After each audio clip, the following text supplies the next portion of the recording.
Mic'd up with Jake and Fulton, coming to you from a Monday here in the capital city of Kansas. Chiefs rookies, quarterbacks, injured players report to camp tomorrow. That's right. Andy Reid, Patrick Mahomes, selected rookies will be up in St. Joe tomorrow. We have made it, folks. We have made it to the start of the 2023 Chiefs season. We are 2 weeks away from KU, K-State. All Division IIs reporting for training camp. We did it.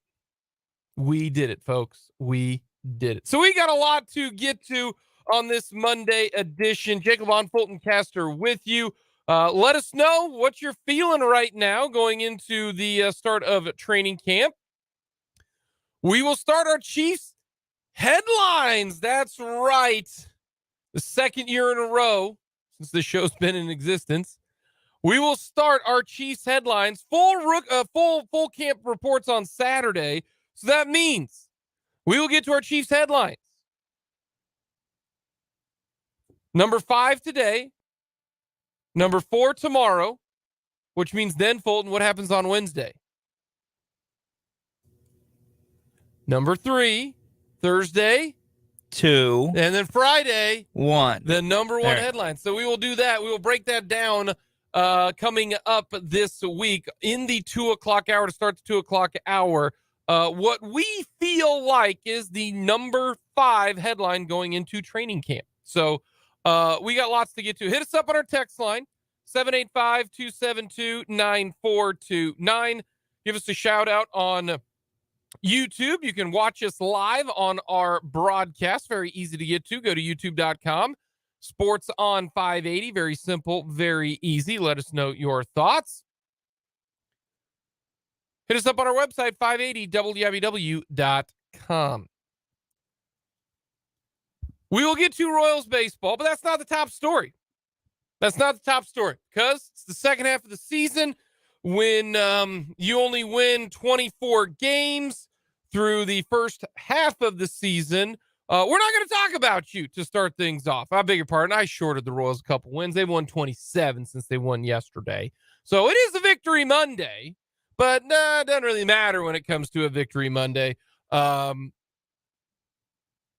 So we're going to start with the most important news that happened for us. DeAndre Hopkins, not a Chief. Not a Chief. That is right.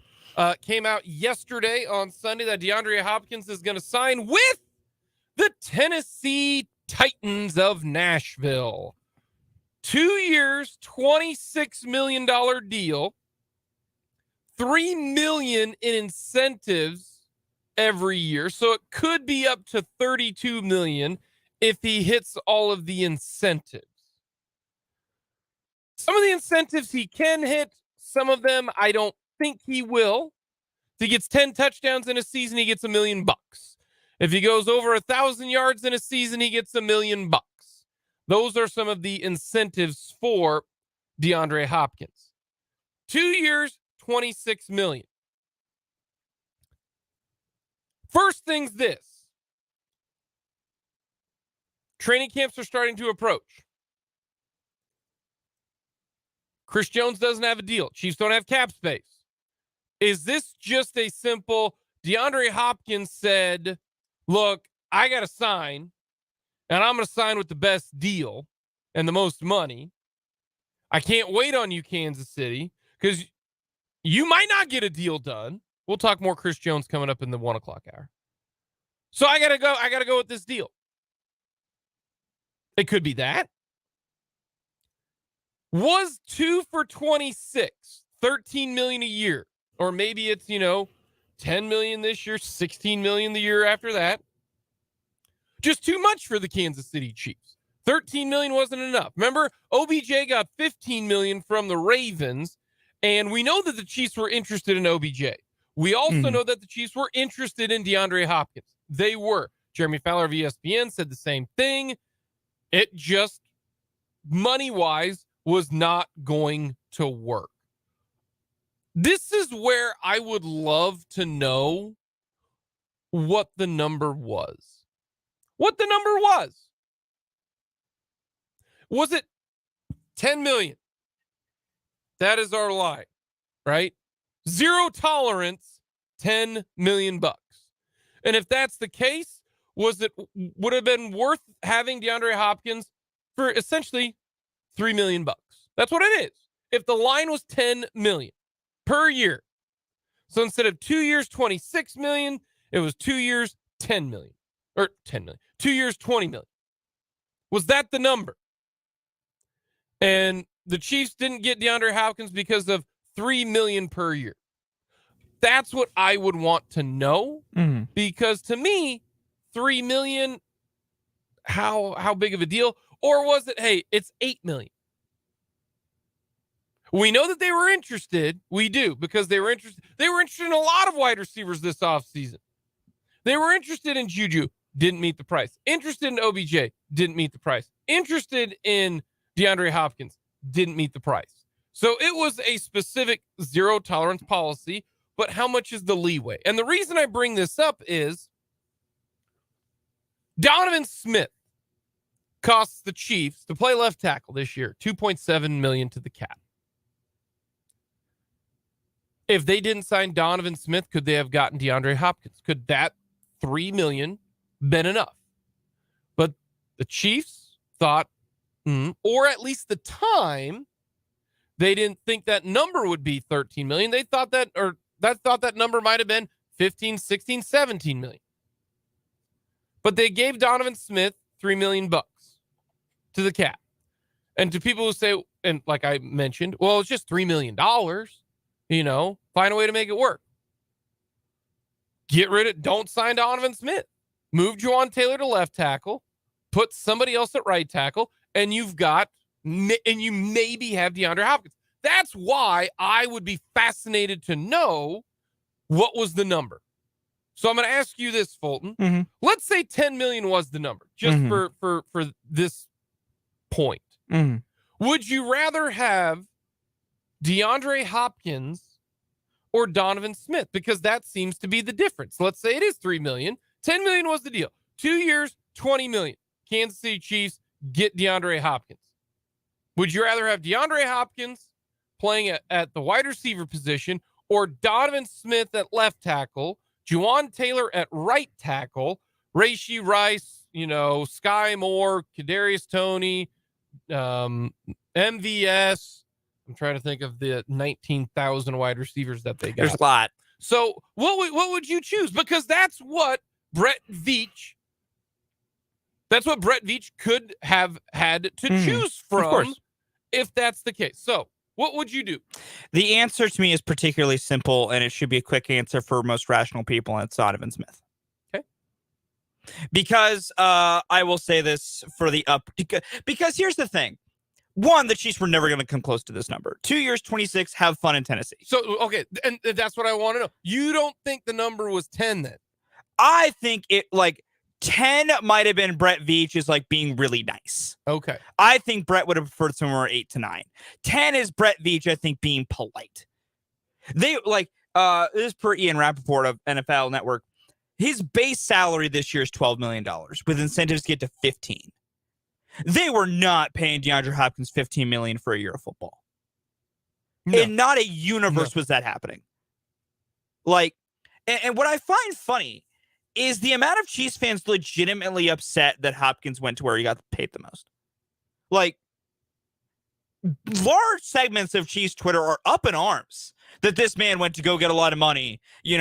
A lot of my favorite comments have been the copious amounts of, wow, if we had known that Hopkins just cared about money more than winning, we would have never wanted to try and get him. Guys, every player cares about money more than winning.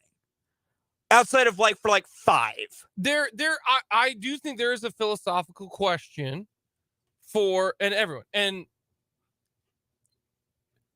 I don't know how many times I've said this, but we live in a different world than they do. Yes. Not many people live in the world that they do. No. And it's even different than CEOs and stuff, because you only play football for such a small amount of time, Mm-hmm. and the ego part of it, Mm-hmm.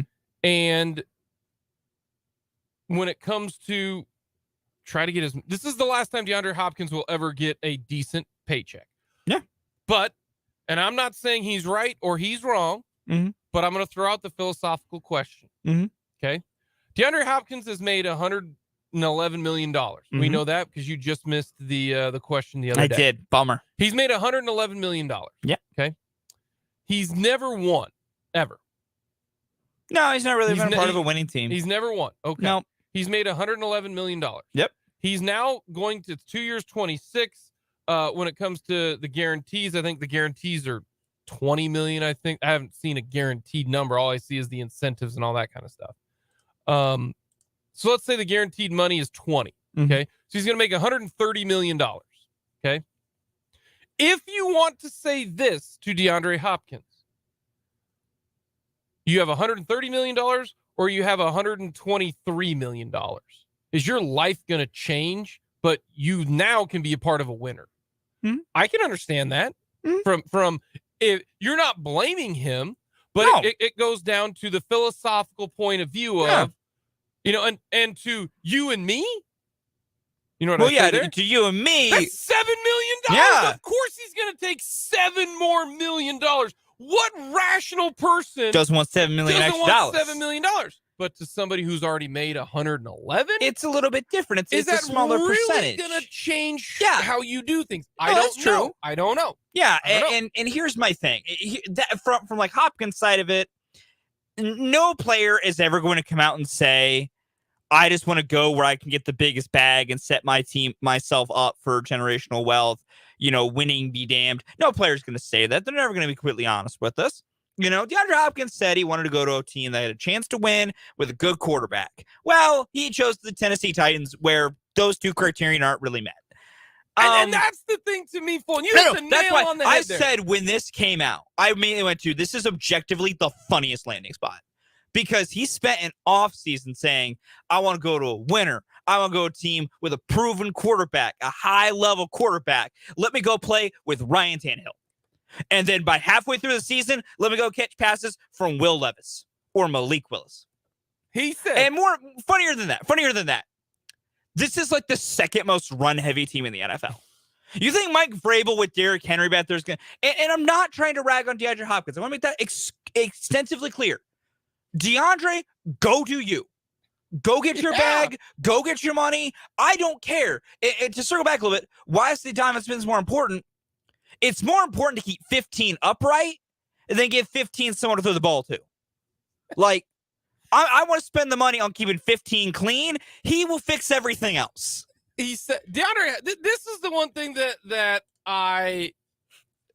Funniest landing spot, The one part that bothers me about this is that what you say is what we have to go off of, right? We talk about that a lot. All we have to go off of is what you say. What's they your words? say, but we realize we know those words aren't always the full truth. We know that. He said he wanted stable management. He's got that in Tennessee. No, he doesn't. It's a brand new first-year GM. He's got that on the coaching staff. Okay. I'll give him that. He's got that on the coaching staff. A QB who loves the game. I don't think Ryan Tannehill loves life. A great defense because defense wins championships. He's got that. Tennessee defensively is nasty. He doesn't. Defense doesn't win championships. Okay, well, that part, does not. Tell me right now, why did the Chiefs win the freaking Super Bowl? It's because their quarterback went godlike and missed one pass in the second half, which was and they averaged 30 points a game. Oh yeah, why did the Eagles make it there? Wasn't their defense? It's because their offense was an efficient machine. Yep. Oh yeah, the Bengals. The reason why they went to the title game is because their defense was a juggernaut. Oh, the defense was a joke. Until you realize that offense is king. So all three of those to me are an absolute farce. You go to a team that doesn't throw it. Just say this. I'm going to go to the team that gives me the most money. I said this all the way back when the whole Live PGA Tour thing. I don't care if you go to Live. Do what you got to do. Okay? Just be honest with us. Be honest with me. You got guys like Graham McDowell and all these yahoos that are like, well, I'm here to grow the game. No, you're not. You're there because they average you a lot of money. And it's fine. That's why like Dustin Johnson is all my respect in the world. Yes. Because Dustin Johnson was like, dude, they offered me like $50 million to come play golf. Why would I not do that? And I'm like, of course I'm going to do that. Like, bro, we good. Because you're not pretending you're here for some different reason. Same thing. DeAndre Hopkins. No. A great QB, laughable. Laughable. Yeah. I will say this, because you bring up the defense wins championship, I just now want to play this game. Can you think of the last team we could say made the Super Bowl on the back of their defense? That because they're it would be the Seahawks. The Broncos in 15. Yeah, that would probably be because the Broncos in 15 only won because of their defense, because Peyton Manning forgot how to throw a football that year. 2016 Patriots, 2016 Falcons. Are those teams there because of their defense? No. Yeah. No, Matt Ryan was an MVP that year. 2017, Eagles, Patriots. Are those teams there because of their defense? Tom Brady threw for 500 yards in a Super Bowl and lost. 2018, Patriots, 3 straight Super Bowls. Yeah, that's Tom Brady, man. 2018, Patriots beating the Rams. Are those teams there because of their defense? No, it's because Sean McVay crapped his pants. Yeah, like that's what happened there. Oh, yeah. It was because of their defense that they beat the Chiefs in overtime 41-37. Yeah, really good at their defense. That was the game in which Patrick Mahomes scored 32 freaking points in the second half after being shut out in the first half. Awesome. It's all about defense. 2019, Chiefs, Niners, we know what to do there. 2020, Bucks, Chiefs. Either of those teams there because of their defense. One of those definitely not there because of their defense. Same in 2019, though that 2019 defense was better. 2021, Rams, Bengals. Are those teams there because of their defense? No. And then just this past year, literally, you went to 2015 to find a team who made the Super Bowl on the that's not to discredit and say any of those Super Bowl teams I mentioned didn't have good defense. They all had some level of a good defense because you need something. But on the backs of, like, again, DeAndre, go do what you're gonna do. Do your thing, get your money. We good. I will say this is very funny. I think this might be the 4th great wide receiver to go to Tennessee to watch his career die. DeAndre's going to the place where wide receiver careers go to die. Andre Johnson. Yep. Julio. Yep. People forget that Randy Moss finished his career there. Yeah, he did. I'm just saying the last 3, like, all otherworldly, great career wide receivers who went to Tennessee immediately saw their careers crater. But there's so many ways to look at it. If you're the Chiefs, would you rather have Donovan Smith or DeAndre Hopkins? And you want to keep 15 clean. You got plenty of wide receivers. If you want to say, DeAndre, you've already made $111 million. What's going to be $7 million to you who's made 111? I don't know that question because guess what? I don't have 117. Neither do I. Or $111 million. If I did, I wouldn't be in this chair right now. Maybe some people do. Other people don't, to each their own. I don't know. I think the Chiefs are going to be just fine. And the Titans are still going to stink. Coming up next, we'll recap the weekend with Weekend's Takeaways and Fails.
Weekends, takeaways, and fails. Fulton, what do you got? This one is very much kind of some chicanery because this story came up last week because I've been making the rounds this weekend. During the All-Star week, Ken Griffey Jr. floated the idea of a Legends home run derby that is now starting to get a tiny bit of legs, where a bunch of retired awesome sluggers would do like a very small home run derby. It'd be awesome, cool. Ken Griffey Jr., Jim Thome, David Ortiz, and Albert Pujols are all confirmed on board if we do this. Please make this happen. For the love of everything in this world, give me next year watching Griffey, Pujols, Thome, Ortiz, and a bunch of other dudes just doing what the best they can to match baseball. Just put it on ESPN Plus. Put it on ESPN Plus, then the people who want to watch it can watch it. It'd be the greatest thing ever. It doesn't even need to have commentary. Just put a camera on those dudes just hitting tanks. Just let me see Ken Griffey Jr. swing a bat more times. His swing is still so it's smooth. still gorgeous. And all of them have like their unique swings, like Jim Thome, you know, when he holds the bat, you know, like super. Everybody used to do the Jim Thome when they were younger. Everyone did the Jim Thome. You held it and you squatted down, you know, like you were about ready to take, you know, a number 2, and then you held back. And then, you know, you've got Ortiz and his whip around follow through. I'm on board with that. I need this to happen. I don't know if it will, but I need this to happen. Give me Prince Fielder. Yep, give me Prince back. I'm sure Prince would love to do it again.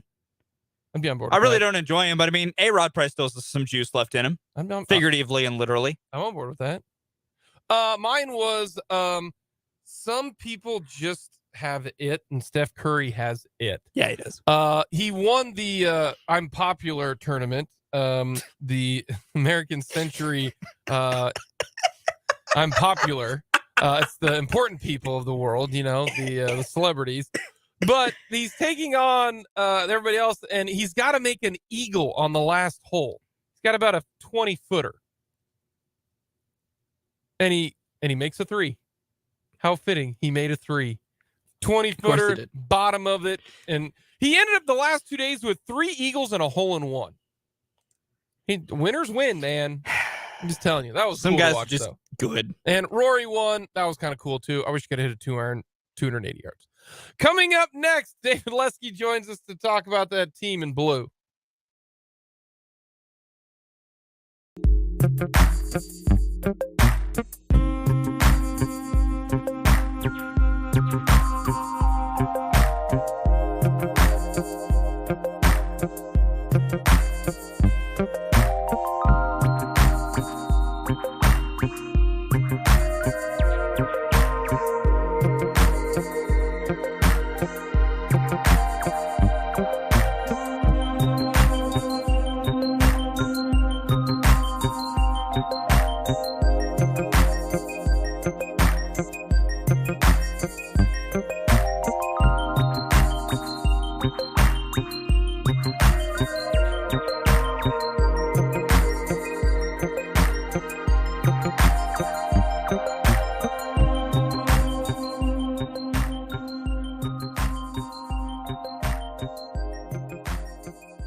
Hey, that is right. So much so that I thought this the game yesterday counted for 2. Yeah, that was really funny. So I thought the Royals won a game Saturday. I thought They had a chance. They were in all 3 games. So I thought they won one Saturday. Of course, it got rained out Friday, doubleheader on Saturday. I thought they won one on Saturday. I was like, hey, they took the series. No, they didn't. They did not. I will be honest with you. For a second, I thought you might have meant the season series, but then I did the very quick math on that. That would also have been incorrect. No. So, like, man, Jake's just lost his mind over there. I just thought they won on Saturday. I thought they won one of the games, and they could have. But it's a Victory Monday today. So how about that? And to talk about Victory Monday, we bring in our good friend David Lesky of Inside the Crown. It's a fantastic website. He's got a terrific newsletter. He's one of the smartest baseball people we know, and he's excited to talk about a Royals win. When in reality, none of the wins really do matter. As we bring in David Lesky. Dave, how are you doing on this Victory Monday? I'm good. They won 3 games this weekend. They didn't, not in the win column, but they won 3 games this weekend in our hearts. Yeah, in our hearts. That'll be my first question. I asked this to Fulton Friday. Does really anything the Royals do the rest of the year matter? As far as the standings go, no. But yeah, I mean, I think that there's a lot they can do that matters, and I think the first 3 games out of the break were a really good example. I mean, Alec Marsh, 6 innings, 11 strikeouts, 2 runs. Cole Reagans, 5 innings, 1 run, through 99.8 miles per hour on one of his pitches. And then Brady Singer hit a little bit of a ball in the 8th, and I just think it's one of those things that happened. But it was at 70 pitches through 7 shutout innings. That matters. That does matter.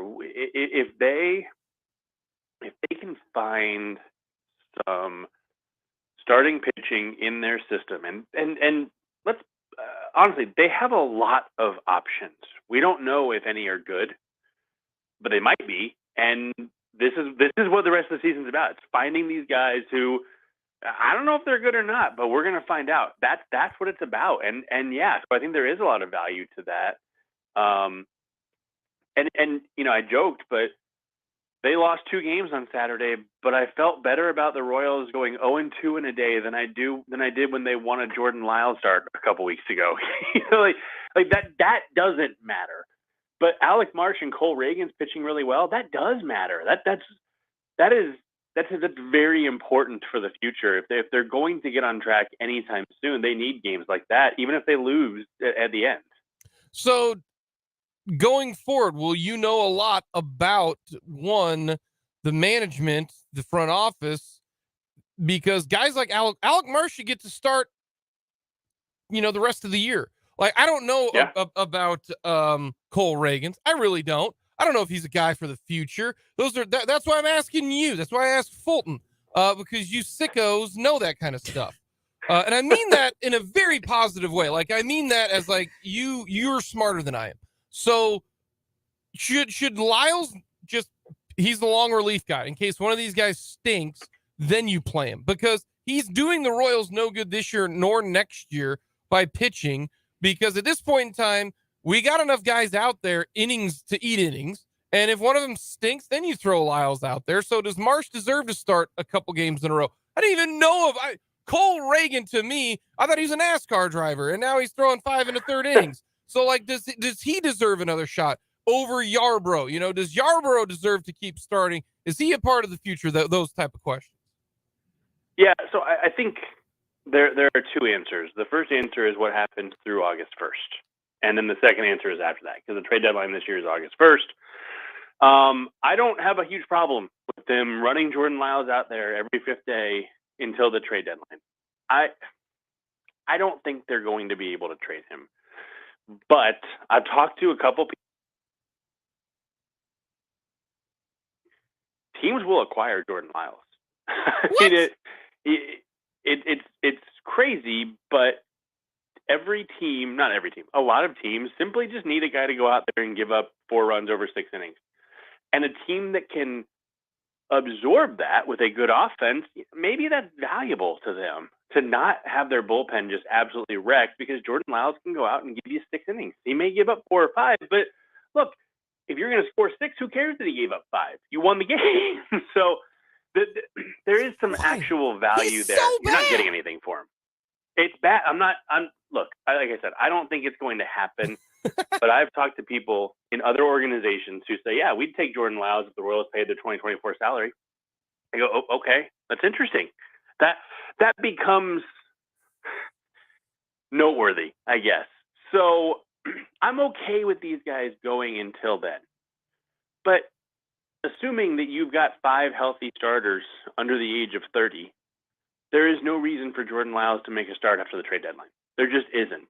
It's a huge waste. You can put him in the bullpen. I don't care. That's fine. Shut him down. I really couldn't care less what you do with him, but he shouldn't be starting. And I think that, yeah, Alec Marsh needs to get the ball every 5th or 6th day. They may go to a 6-man rotation even, because if you think about what they've got, Alec Marsh, I think they've shown by starting him the first game out of the break, he's up. He's there. He's going to be in there. I thought they might option him before the break just because of you only miss 1 start and you can get an extra roster spot and stuff like that. I thought they might, and they didn't. So I think that shows that they believe in Alec Marsh, at least for a little bit. give him a shot to start every 5th or 6th day.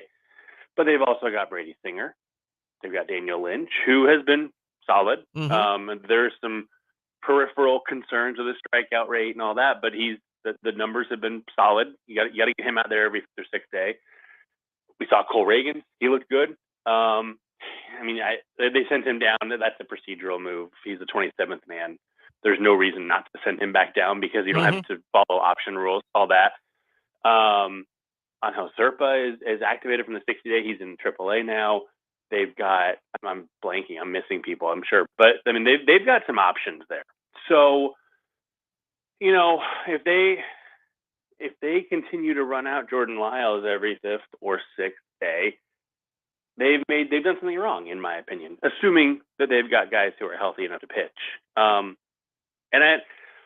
We'll see how they handle it, and we will learn a lot about the management of this team and how they want to move forward and all that. And I don't know, I wouldn't say that I'm, ready to print my 2024 playoff tickets or anything, but I feel a lot better about this team today than I did on Friday at this time after seeing those 3 starts over the weekend. We're talking with David Lesky here on the Fleming Place Wine and Spirits phone line here on Mic'd Up. And the young hitters did some good. Bobby Witt Jr. in 38 games since June 1st is hitting .308, OPS of 868, is having a great 2 months. What's the biggest change? What is he drinking Michael's secret stuff? What's the deal here? Yeah, it's the perfume. No, he did. Apparently there was like a cologne thing. So that's just a Royals thing apparently with him and Salvi and now Drew Waters, I guess. But the biggest difference, he's just, I mean, you use the Royals term, he's making better swing decisions.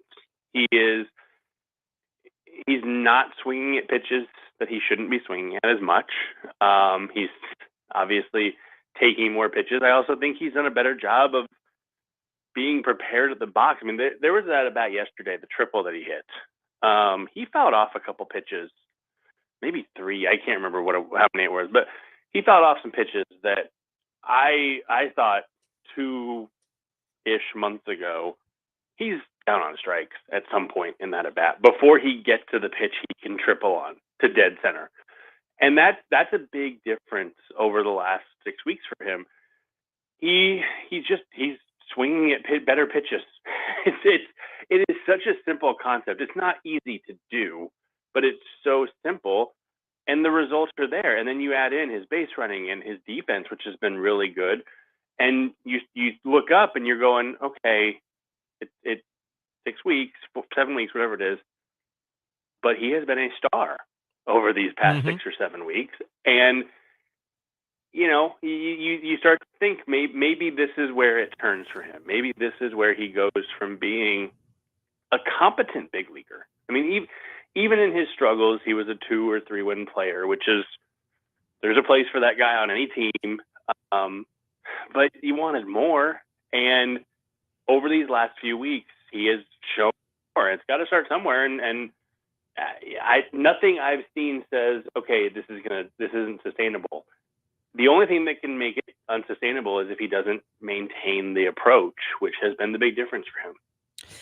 Dave, another hitter who's been on a hot streak as of late is Drew Waters, and his mainly kind of pops out from the first Tampa Bay series into now. The strikeout rate for Drew Waters is high, and it is honestly probably always going to be somewhat high. It's been a problem he's really honestly had since back in Atlanta.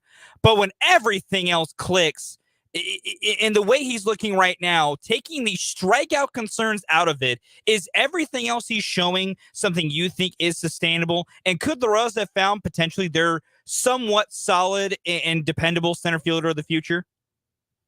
I'm a little bit less confident on Waters because I look at batting average on balls in play without context means not that much, but he has a 500 batting average on balls in play since the start of that Tampa series. And he's been really good, and it's easy to get there too because that batting average on balls in play doesn't take into account home runs or strikeouts because those are not balls in play. So he's hit some home runs. He struck out a lot. So it sort of makes some sense that would be a little bit higher for him. And he's got some speed. So there's the ability to do things with that. That said, I worry because the strikeouts are so high that if he goes through a stretch with some poor luck, I mean, all of a sudden you're looking at a guy who, yeah, he's going to hit some home runs. But it could get really, really ugly really fast. I mean, you're running a 35-40% strikeout rate. You have to be pretty special to be able to overcome that. And he hasn't really shown that. But if you can hit a 465-foot home run, you can play above average defense in center field. I mean, there's a lot to like about Drew Waters. I think there are some rough edges that need to be ironed out a little bit. But I just really want to see him make more contact. I think that's going to be really important for him, just because it's like I said, it's just really hard to succeed with a strikeout rate that high. But I mean, when he's hot, we saw it last year too. He's the sort of hot that you can say, okay, I want to put him in the middle of my lineup, and then the first 0 for 4 day, you drop him back to 8th. But until then, you hit him in the cleanup spot and just didn't forget about it. Speaking of hot hitters and guys making contact, another guy working on making some more contact is Nick Pratto, who mainly is starting to make contact with 2 strikes. He had multiple 2-strike hits in the series against Tampa Bay. I know it's something you noticed and commented on it Inside the Crown. It's something that I've noticed and tried to comment on it when I can. Of Nick Pratto and his normally high amount of called third strikes, where it's almost too passive. With those 2-strike hits coming in this past series, do you feel like they've made some sort of conscientious approach change with Nick Pratto, kind of telling him, hey, when he gets to 2 strikes, you may have to ditch the approach and just put the bat on the ball because good things happen? What have you seen for Pratto with his approach in a very small sample size after the All-Star break, but one that does have some nice signs to it? Yeah, I mean, we don't know yet, obviously, because it's been 3 games, and really, I don't know that he had anything back to the first game yesterday or on Saturday, and I can't remember what the situations were there, but he had 2 2-strike hits Saturday night in the second game. He had 1 yesterday. I think 2 of the 3 drove in runs. I mean, they were in spots that it was very clear that's a directive. It's difficult to change, though. So I don't anticipate you're going to all of a sudden see, okay, Pratto's swinging with 2 strikes. I think that it's more of a gradual process, but it was nice to see. It was nice to see him swing the bat. It was nice to see him understand the situation there where a called third strike is useless. And look, there are times I don't think it's the worst thing in the world. Like, if you've got a runner on first and 1 out, and there's a pitch in a spot that you're only going to hit a ground ball to second, well, it's okay to take that called third strike because 1 out's better than 2. But some of the spots that he's been taking have just been really bad. And the last 2 days, he's not even expanded the zone. I mean, a little bit, yes, but he's done some stuff he hadn't done in a long time. He was doing when he first came back up, actually, and then stopped. So So I think there's an effort being made there. I want to see more. I think that we need more than 4 at bats or whatever with 2 strikes that he was swinging, but it was nice to see. All right, Dave. We've got 2 weeks before the trade deadline. Who gets moved?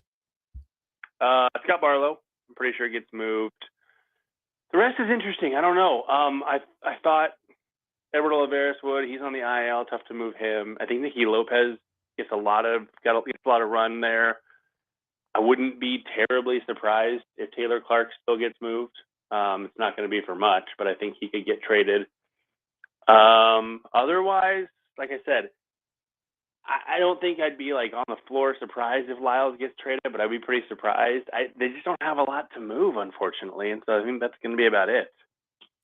All righty, last two for the road. My very first question is, what cologne do you wear? Because apparently cologne helps you hit a baseball, because that's the kind of fun story. We've all known that Salvador Perez does wear some perfume because he says, you know what, if he wears perfume, the umpire smells it, he doesn't smell BO, then, maybe he'll get a call or two. Plus, if Salvador Perez does it, it's fun because he's fun. Apparently Bobby Witt doing the same thing. I don't care what it is. It's kind of like the old line in Bull Durham. If you hit 300 in the show, you can do whatever the hell you want. You're colorful. If you wear perfume and you hit 200, well, then you're a loser and you're weird. And why are you doing that? Or back in the Bull Durham reference, if you've got fungus on your shower shoes, you're a slob. So I'm going to ask you, what cologne do you wear to make yourself, do better at your job? I honestly, I don't wear a lot of cologne. Do people do that nowadays? Is cologne a thing? Because, man, when I was in high school, that was a thing. It is a thing. I don't know if it's a big thing. I have some Burberry Touch cologne that my wife really likes, and I think I last wore it 4 years ago. So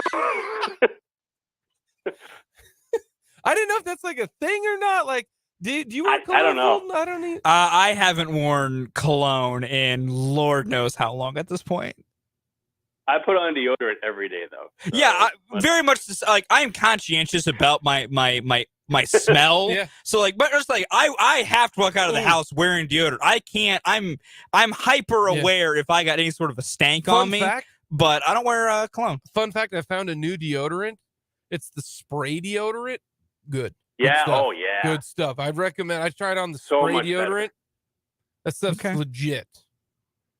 It's legit. This has been deodorant talk here on Mic'd Up. All right. Last question I've got for you. I had to ask that. And also that made me feel better. I don't wear a lot of cologne because when I trim my beard, I can't do the neck beard stuff. Neck beard stuff, not good. So I actually do that with like one of the small electric razors. And I use the aftershave. And that's my cologne because it smells nice. At least that's what my wife tells me. And that's all fair. I really care about. Happy wife, happy life. How many losses will the Royals have this year? I'm done asking whether or not they're going to lose 100 because that is going to happen. Oh, it's done. 107. Worst season in Royals history by one. Worst, but some positives in the second half. Will they put that on the Royals baseball reference page? Yeah, some positives in the second half. That'll be, and they're actually going to hang a banner next to the World Series flags. Some positives in the second half, 2023. Oh, it's if you can't laugh, then you're gonna cry. So right, that's what we got to do. That's how this season works out. Dave, we appreciate the time, my friend. Keep up the good work with Inside the Crown. I read everything that you put out, my friend. We appreciate it. Appreciate you guys. Thanks. Dave Lesky, Inside the Crown. Great baseball guy. Fun guy as well. Oh yeah, no, Dave's a pleasure to have on every time. Yeah, I'm trying to think the last time I wore cologne. For me, it might have been high school. It might have been high school because my mom recommended it. And I'm a kid in high school at the time wanting to be cool. So I'm like, well, if she thinks I got to try, because again, I have no cool factor. It is completely zero. I have a couple questions then. Okay, hit me with it. All right. Was it a Friday night? No. Do you think I went out on Friday nights in high school? No, but it was a Friday night. You wore cologne to get the feeling right. I'm going to jump through this class. We started making out. Smack what a you. great song. That was a Blink song. I am going Fulton, to whack you upside the head. That was a great one. That was one of the best right there. You didn't even see it coming. No, either. I didn't. I'm going to whack you upside the head. Yeah, you didn't even see it coming. You were like, was it a Friday what? night? For those of you who don't know, I made a Blink 182 reference, and I wish I could seen them in concert. Matt Verderham went and saw them. I remember Matt talking about that. Awesome. Yeah, I remember Matt talking about You didn't that. like that reference there? The Or reference was fine, but walking into it like that. You didn't even. You walked into it like I did. I hit you in the head with a 2x4. Well, I just let off. It just, would you mean like. Were you not a Blink fan? I kind of liked Blink. I wouldn't call Okay. me a big fan, but I listen to Blink. Go to break. I'm so proud of that. From the text line, shoot me a text if you thought that was a great little dad joke there. Sly little reference. Shoot us a text, 785-272-9. Are you on my side or are you on Fulton's side of that little joke? Let me know. I thought that was terrific. Coming up next, we're going to talk Chris Jones, and it's one or the other. We'll get to that answer next.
It is hour number 2 on Mic'd Up on this Victory Monday. That's right. The Royals get the win 8-4 yesterday.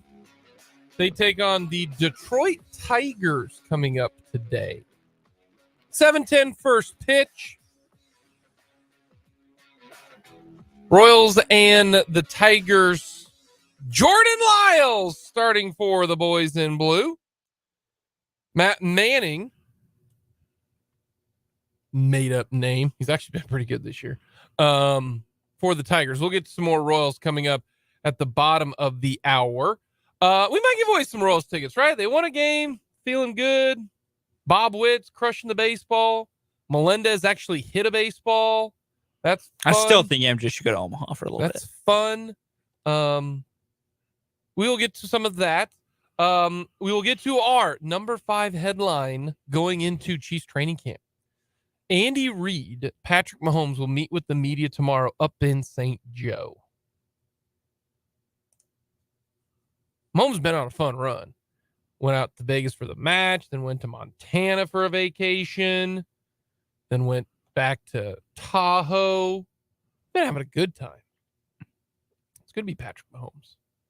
Yeah, that's usually a statement that's pretty constantly correct. It's good to be Patrick Mahomes. So we're gonna hear them tomorrow. Have you watched more of a quarterback over the weekend? I have. Good. We're on episode 5 now. Ooh, when I it's say good. we, I say the wife and I. Yeah. I get it, man. I get why you're starting to like Kirk. Good dad. Yeah. Good dude. Great dad. Still not sold. Just wait. But it shows you just how much he's willing to do. Yeah. You know what I mean? Yeah. You know, the brain stuff, you know, his mental, you know, I don't want to call him gymnastics, but like the mental reps. Yeah. You know, he's just watching a video. Like I get it.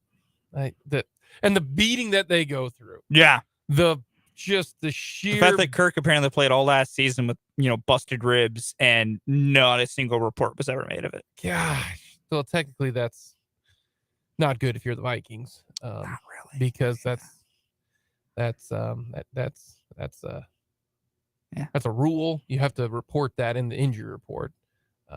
You could just simply say Kirk Cousins injury, Ribs. all body.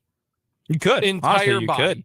Because that was Kirk's thing all last year. Just the Yeah, physical. no, where toll. I'd put it is like, you could still hate on Kirk Cousins, the football player, not think the football player is as good as he could be.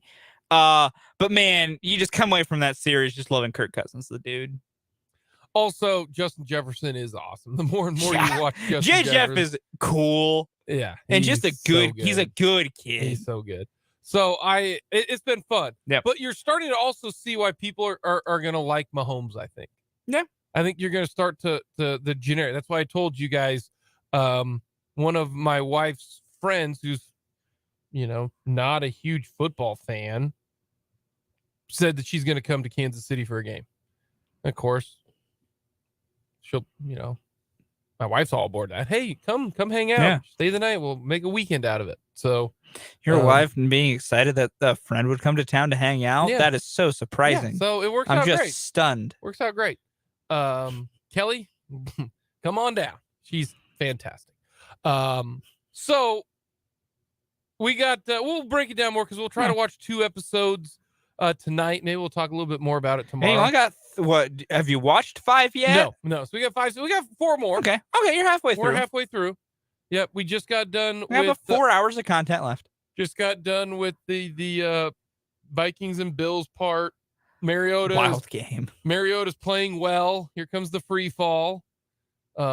It also was interesting yesterday because during the quarterback play, they talked about play calls. Mm-hmm. And my wife made me pause it and explain it all. Oh no. And so I did. And about 30 minutes later, we got back to the episode. Because that was when each one of them said the play call, and I was listening. I'm listening to it. Yeah, and you're probably still good enough for the memory banks to be able to figure out what's happening here. And I had to explain to her, like, it's just absolutely incredible how much you can add. The more you can put in the play, the better it is. And then you've got the play call, and the play call can be run out of 5 different, 6, 7, 8, 9, 10 different formations, including 10 different position groupings to 10 different coverages, and all 10 different coverages, your reads are different. Like against cover 0, this play is this read, this read, this read. This play against cover 2, this read is the number 1. And it can be as simple as, like one play could be just like right 76. That's a play call. That can be a play call, right 76. But then you can also have, like trade 2, split, right, John, hip hop, X shallow, Z bust, curl, choice. Like that's a play call. Like that, what I just said to you right there. It means something to somebody out there. Was an entire play call that we ran at Washburn University. You had a trade, you had motion, you had a play call, you also had an option, you had play instructions, tags, and then you had an audible with it as well. That was one play call. She was like, how do you know all that? And I go, you study, but also that's the benefit of having a consistent offense. Like Alex Smith had 6 OCs. That's why we make such a big deal about when players change offensive play callers for the offensive side. Is because basically every play caller uses some, if you come from the same tree, use some similar terms and similar language. But different trees can use a completely different language. Yeah. Like, to me, if I said trade 2, right, John, hip hop split, that's just the formation. Yeah. That's just the formation with motion and pre-snap movement. That's not even the play call. Nope. Like right there, what I said is like 9 words, and it was just on that show you to line where up. y'all are standing on the field. And that didn't include what personnel you're in. Nope. But that's before when people are shouting out, 22, 32, 14, all that kind of stuff. Yep. And then the play call, and I didn't even mention, some do, some don't mention the protection in the play call. Some of it's with the play call. Some of it has to be spoken. Some of the time they don't, because the center just calls it. It's nuts. Yeah. That's why if you don't think very convoluted, if you don't think quarterback is the toughest position to play in sports, I got some, oceanfront property here just west of Hayes that I want to sell you. Incredible. But now let's get to what we were planning on talking about in the 2 o'clock. Outside of the quarterback tangent. Still no deal for Chris Jones. What's the holdup? I'm going to ask you this. You cannot say either. Okay. Don't give me that. I want an answer. Who is being unreasonable? Chris Jones or the Chiefs? Because we know the numbers. The numbers are the numbers. He is no questions asked better than Quinnen Williams and Jeffrey Simmons. Doesn't have the history of Aaron Donald. We know it's between 25 and 30. Those are in there. Figure it out. Who do you think is being is most unreasonable? The Chiefs are like, you're going to get 25. You're going to get 1 cent more than Quinnen Williams. Or is it Chris Jones who's like, I want Aaron Donald money? Who's being unreasonable? Pick one. What side are you on right now? So I'm not allowed to say the correct statement, which is neither is being unreasonable. No, I want to know because one of them. No, okay. Who's responsible for not signing the deal? Oh, I mean, at that point, it's Chris Jones. At this point, You think it's Chris Jones? yeah. Okay. No, because and here's why I say I think it's neither's being unreasonable. Yes, all of our belief is this was the last domino to fall. It'd be pretty quick.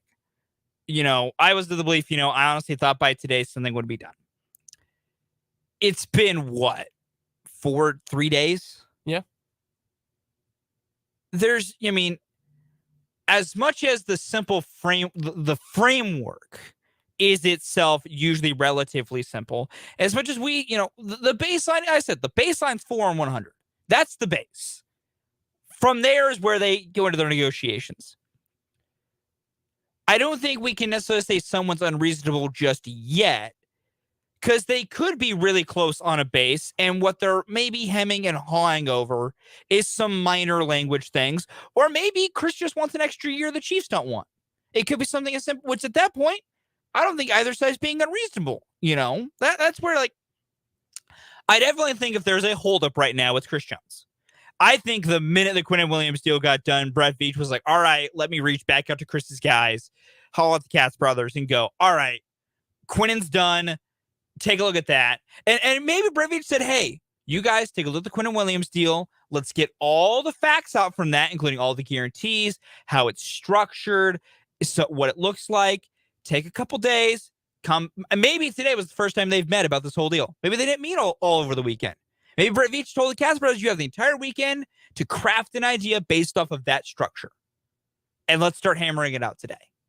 I think if there's a holdup, it's on the Chris Jones side. But as fast as we all wanted this to get done, and a lot of us believed it would get done fast, contracts are both simple and complicated. The beginning framework is the simple part. Mm-hmm. There is a lot of complicated language that can get into this, especially for a player about to enter his 30s, which means Chris Jones might want, because Chris Jones wanting one extra year tagged on may seem like nothing to us, of like, sure, 5 years, 4 years, who cares? Like, whatever. Why does it matter? To the Chiefs, that is incredibly important. Mm-hmm. And so I don't think either side is being unreasonable. I think Chris Jones is the holdup. Like I said, my Cernometer kicks in on Saturday. If it's not done when he's supposed to walk in the door of training camp, and especially if he does not walk in the door of training camp, he has to walk in the door of training camp. Then we can all start to maybe get the britches in a twist. Give them this entire week. I would really not be surprised if Brett Veach told them over the weekend, you got the weekend to think about it on your own. Weekend for the Katz brothers and Chris Jones to sit in a room, figure out what Chris wants. And then today they all got together up at the offices and said, all right, let's sit in a room. Let's begin the process. But if there's a holdup, it's probably Chris's side. I feel like the Chiefs, once Quinnen Williams was done, were like, all right, I bet they were ready to get rolling and figure something out. But Chris's team is being smart and, taking some time. They don't need to rush into this. So you think Chris Jones and them are, I don't want to say being unreasonable, but this is why I hate negotiations, because they're a pain. Just be honest. Just say we want 28. Make 28 work. And the problem is, like, Chris could want, 27, 28. They're going to start it, be like, could you do 30 or 31? Yes. They're going to, just so the Chiefs could be willing to go to 28. They're going to start at 25. And that's where I go, like, neither side's being necessarily unreasonable. It's just negotiations are annoying. But you can't just start at your number, because negotiations, as we both know, you got to work from a leverage angle. If you're the player, you're going to start high and go down to the number you want, because see if they'll give you more than what you want. And if you're the team side of it, paying out the money, you're always going to start low and work up to your number in case you can get a little cheaper. Okay, you ready? Here you go. You're the Katz brothers. I'm the Chiefs. All right, what if we offer you average annual 25? That we would prefer something a lot higher. They're just a little bit above Quinnen is not enough to notice Chris's impact. Okay. What about 29? 20. Okay. 29. That's going to hurt our roster. That's going to do some things. We don't think he's quite on that level. He's really good. How about we go 28? 28 we could work with as long as we do it in a 4-year structure, put most of the guarantees in the first 3. We can come together on a third. We'll get you $75 million guaranteed. Boom, done. Okay, it ain't difficult. And for us, it's that difficult. simple in that little exercise, but there's different pieces of it, different parts. But that's what the negotiation is. The problem is those moments where you and I are going the back and forth changing numbers. For us, it's like a minute. For them, it could be hours. That's all it takes. Yeah. It's all it really takes. is. And this is the way contracts are. And like, I hate it. It's annoying. And it is frustrating because we're all in this limbo stage. I feel like give them to the end of the week because they're going to spend this week hammering this out.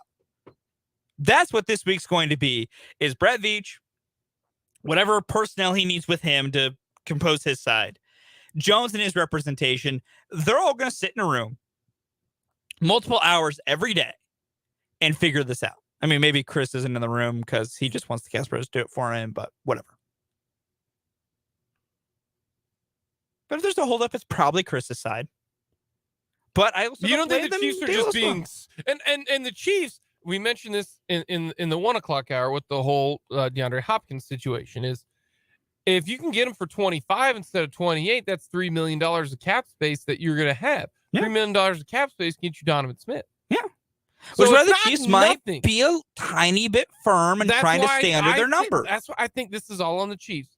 That's I think this, like, if you had to tell me, Jake, who are you choosing, Chiefs or Chris Jones? I'm going to tell you it's Chiefs. You think Brett would be willing at the end to go up to 28, but he's going to ride 25 as long as he can? Oh, yeah. And Which I think that's more Clark Hunt, who's like, no. Save as much money as you can. Which is fair. That's corporate America. Yes. A deal's going to get done. There to me is just almost no way that this ends with a deal not getting done. Unless Chris Jones is asking for like 30 and he won't go away from 30. Then, we can have another conversation. I don't think he would. I don't think so either. I think he legitimately wants to see in Kansas City. I think he legitimately is cool with just being number 2 on the defensive tackle list, which is why I think like 28 on the high end he'd be fine with. And he's a clear-cut number 2 at that point. This is what I'm talking about also as well. Ready? What has Chris Jones made this already? Did we know? Oh, that last contract about $80 million. So right now, he's probably made what, 95? Chris Jones in his career has made, after this year, are you going with 95? I'm going 95. Okay, we're going to include this year. Yeah. Include this year or not include this year? Let's not include this year, before this year, if you can do that math. Yeah, I can do that. Okay, cool. Yeah. I'm still going to say 95 before this season's kicked in. Okay, so no. Because this season might get a little wonky. 95, if you include this year, 2023 is last year of this deal, he'll be at 87 million. Okay. So he's at 67 right now. You add 20, he's at 87. Okay. You're going to sign a guaranteed deal of at least 60. Yeah. Okay. Yeah. So that's 140 million. Yes. Are we really going to argue over $3 million? You shouldn't, but you know what I'm saying? we've talked about, though. You're going to make $140 million. This is where I don't know. I'm not in that world. They live in a different world. That's still $3 million. Yeah. I look at that and I'm like, you've already made 140. What does it matter? But then again, guess what? That's $3 million. There's honestly, I don't know if there's anything in this world I wouldn't do for $3 million. The list of things I wouldn't do for $3 million is rather short. I don't know if there's anything I wouldn't do. I say rather short because I have not made that list. There's a chance there's nothing on that list. There's a chance it's as short as being a 0-item list. What do you need me to do? I'm willing to do a lot of things. People don't run with that too much, but I'm willing to do a lot of things for $3 million. Yes. Coming up next, everyone loves the list. Today is National Emoji Day. Our top 4 emojis we use.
Everyone loves the list. Today's National Emoji Day. Some people just communicate with emojis. Yeah, they do. Alrighty, Fulton. What do you got? Number 4. This is going to be a very interesting list. Number 4 for me, a good old upside down smiley face, because I use that a lot of times when I have to talk about the Royals because they make me sad. I just use that as my oh, the Royals suck again. This is awesome. Number 4 for me, the thumbs up emoji.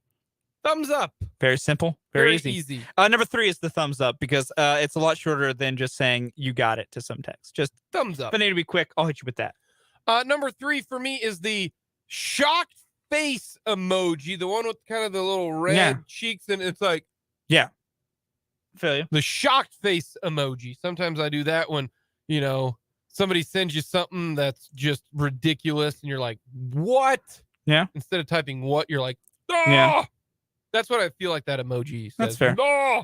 I'm going outside the bounds of texting to Twitter for the use of this one. It's the red little siren little emoji on Apple iPhones, because I use that all the times when I'm making jokes about the Royals doing something random. Okay. All right. Okay. It's a very fun alert. Number 2 for me, the 100 in red emoji. Okay. Fair enough. Like, are you, do you want to do that? 100. Fair enough. Number 1 for me is very simple. It's my good old laughing crying face emoji, because I send that with a lot of text. That has to be the most used. That's my number 1. The laughing, happy, crying emoji. Like you're basically, instead of sending the LMAO, it's that. Simple and efficient. When LMAO is a complete fabrication, it's LQTM. No one truly does laugh their butt off. No, you LQTM. You laugh quietly to myself. LQTM. Start it. Coming up next, we'll talk more Royals baseball.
Back in on Mic'd Up, Jake and Fulton caster, rocking his Kansas City Monarchs hat.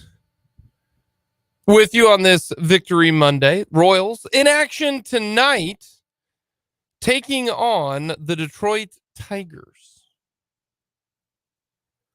Watched a little bit of the game yesterday. Didn't watch a ton on Saturday. You missed some fun, but you're a little busy. Had Shrine Bowl. Yeah. Shrine Bowl was a lot of fun. Good game. Was very entertaining. Always fun. Comes down to the very, very end. The over hit a lot sooner than I expected. Big shout out to the East head coach, Clint Ryder, for going for 2 instead of going for the tie, because he coached it the way you're supposed to coach it. Yeah, it's an exhibition. You go for the win. Yeah, coach, you go win. So that is my big takeaway, is that if this were a real game, you kick the PAT. May play for OT. You tie it up the game. You tie it up at 21. Changes, the rest of the game. But no, you went for the win with 5 minutes to go. You got the ball back. Just couldn't block anybody there in that final possession. But tip of the cap to them. So also for the fact that of the guys who were really good in the game, like a bunch of them are going to Washburn. So, yeah, that was fun. It was like the Washburn Ichabod Invitational out there. Big fan of that. Keller, the 2 MOPs going to Washburn. Boyd Clark from Junction going to Washburn. So yeah, big shout out that the Ichabods are getting at least some good players who played well in an exhibition game. That's positive. It is. Now, does that mean that they're going to turn out great? No. But I do remember there was a player who stood out to me in the Shrine Bowl way back when. I want to say it was 2018 maybe. Down in not Wichita. People in El Dorado get upset when you call it Wichita. But at Butler County. Yeah. Some cat by the name of JJ Letcher stood out to me. And I was like, man, Washburn's just some cat name by that name. That speedy dude who just basically set every single record that Washburn had when it comes to receiving and all purpose. He's the all purpose leader now in Washburn history. So, now he's going to go tear up the CFL. Nothing that you showed out and you looked really, really good. It sometimes means something. So Tremble was good. And the fact that it was in Hayes. And I think the last time it was in Hayes, it's been in Hayes since 2011. 2011, our car pooped out and we were sitting on the side of the road at a gas station, not a rest area at 2 a.m. So better than that. Good. And we got to see Barry Sanders. Yeah, you did. Bummed didn't get to talk to Barry Sanders. Any of you guys get a chance to talk to Barry? Barry didn't do the rounds like I was hoping Barry would do. That's fair. But I got to hear Brendan use the words Grand Poobah numerous times, and it brought me joy. Yeah, it was technically the potentate. Sure. But the potentate of the Shriners, the national one. Yeah. Because you've got potentates and poobahs. Yeah. They're such great words. Shriners terrific. Yes. Anybody who helps instead of the funny words, just a great organization. If you help kids, you're awesome. Yeah. So we love the Shrine Bowl. We do. Next year it'll be at Emporia. Oh. So much shorter drive. Yes. Much smaller press box. Well, yeah, we can't win them all. No. Man, Washburn goes to Emporia this year. Yeah. I like it because it's a short road trip. It's kind of like a semi-home game. Yeah, it's a real short trip. Especially when you have to drive your boss down there because he had appendicitis. Yeah. That was 2 years ago. That was 2 years ago. No, it was. Hey, trust me, you had it better than I did. I mean, yeah, I did. I wasn't the one a couple weeks removed from appendicitis. And then on Monday, I had to go back to the hospital. Yeah. That sucked. Yeah. If you have a chance, don't get an appendicitis. I'm going to hopefully get to live most of my life without that. Apparently you don't have a choice. It just happens. I don't believe that. I think I just should when I get some chance, get some time off, just go ahead and call up a doc and just say, hey, let's just get ahead of this thing. Just take it out. There's nothing wrong with it. There's no medical reason to take it out. Yeah, but it could screw up at some points. Let's just take it out. It's not doing anything. No. Just hope and pray that it doesn't, because I am. I don't want that to happen. No, that's bad. I don't want to deal with it. Real bad. I need to somehow get in touch with Nicky Lopez. Be like, Nick, let's talk about some appendicitis. How did yours go down? Was you like me and you woke up, or no, you've been hurting for a little bit, but you try to tough it out, and then you're like, nope, can't do it anymore. Whew, not fun. And then if you get an infection, even worse. Try not to get that either. I did nothing wrong, and I had to go to the hospital twice. Happens. Terrible. Thanks for bringing that up, Fulton. Hey, you brought up Emporia. That's my biggest memory with Emporia. that day as well, it rained unexpectedly. Yeah. And I wasn't prepared for rain. That's which was on why me. you remember it. That was on On me. you. Yeah, but I did. man. I just always keep a pullover in the car, so I had something in the car. But yeah, I'm ready to kind of run through the rain into the parking lot. Yeah, for sure. All right. The Royals this weekend. Yes. They lost the series. They did. Lost 4-2. Saturday night. Lost 8-4 yesterday. All three pitchers pitched well. Is Cole Reagans is he even an option, or is that just we needed somebody he could pitch, throw him out there? No, Cole Reagans was your most, in my opinion, the one that wasn't a lottery ticket in the role of Chapman trade. Like Ronnie Cabrera, you got back in the Chapman trade at 17 down in rookie ball. That is a maybe one day something. Cole Reagans was I think you got something here. So I was very excited to see Cole Reagans. That was my favorite. Reagans and Marsh are my favorite parts of the weekend. It was nice that it happened on one single day. Because I've been, I was tapping Alec Marsh last year, and this is why he's got swing and miss stuff. And we saw it all put together in that start against Tampa Bay. 11 strikeouts in your third career start is really impressive, especially against that Tampa Bay lineup. And then for Cole Reagans, I was not the first to make this connection, but once it was made for me, I can't stop saying it. Cole Reagans give me big Danny Duffy vibes. Oh, got a lefty who can pump it up there, 98, 99, really good changeup in that secondary, just needs to get a breaking ball a little bit. If you found Danny Duffy in return for half a season role as Chapman, sans Danny Duffy injuries, that's a win. With Danny Duffy injuries, I'll take it. And I said, there's not, it's not like it's, that's what he is now. He's far from being like that level of finished product, but that's the vibes they get because one, what I was dreaming about Cole Reagans, that was my favorite part of the weekend was what was the velocity going to look like? Because when he started in Texas, he was throwing 92 and 92 with his other stuff was, all right. I mean, maybe you got a bullpen arm there. Maybe it's not that exciting though. Then over the offseason, he put on some strategic muscle, was up to 95, 96 in Texas. As opposed to regular muscle? It wasn't just like, oh, I'm just going to bulk up. It was like, targeted areas to try and bulk up at to help him throw harder. And, you're like 95, 96, like, all right. And the spin rate was going up to get real deep into the nerdiness here. And you're like, okay.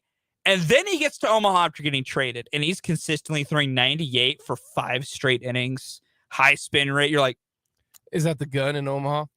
I thought it was, and then he came out and pumped 100 miles an hour in the first inning against Tampa Bay.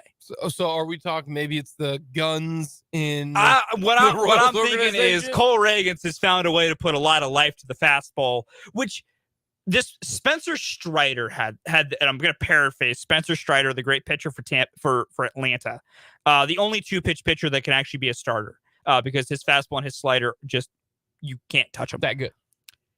Spencer Strider, to paraphrase him, said basically every mile an hour you can add to a fastball is another little bit of mistakes you can allow and get away with. You got more of a margin for error the harder you throw.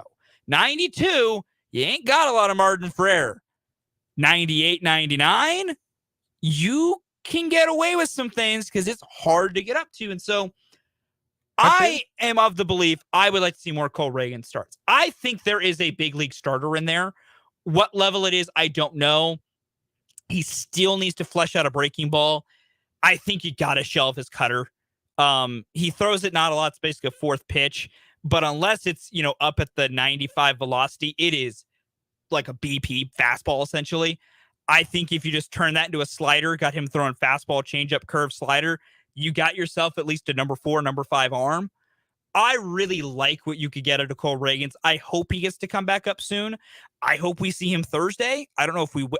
My working theory is Thursday is either Reagans or Greinke. If Zach's healthy and good to go, Zach's coming off the injured list. Zach is starting on Thursday. If Zach's not ready to go, I think they'll stick with this extended rotation. And instead of bumping Marsh to Thursday, they'll bring Cole Reagans back up because as serving as the 27th man, he's not subject to any restrictions for this start for being back down in Omaha. Normally, if you get called up like normal, sent back down like normal, you got to wait 15 days unless there's an injury. But when you serve as the 27th man, you get called up for that day. You have to go back down that day, which how people still don't know that rule is mind-boggling. The amount of people who replied to the Royals and were just like, well, why'd you send Cole Reagans down? He pitched well. Why did he get sent down? It's like, guys, like he had to. He wasn't officially on the roster. It was a doubleheader. Yeah, he was the 27th man. All right. So we know we're going to start Lynch and Singer. Yes. Okay. You got 3 to 4 other spots after those give or take guys, okay, specifically for this season. I say the Royals need to go to a 6-man rotation because it helps everybody. Well, and you just need to find who can do it. Exactly. Like you need to find who can do it. And if you're going to keep starting Zach Greinke specifically, because they're going to, give him an extra day. He'll take it. Okay, so we're starting Greinke. Yes. So Zach has to start as long as he's on the roster. Lynch, Singer, Greinke. Okay. Yes. Who are the other 3 that have to get starts to find out for the future? I am shelving Jordan Lyles because much like David Lesky, past August 1st, throw him in the bullpen. Before the trade deadline, keep throwing him because I'm with Dave. If somebody wants to take that bait, go right ahead.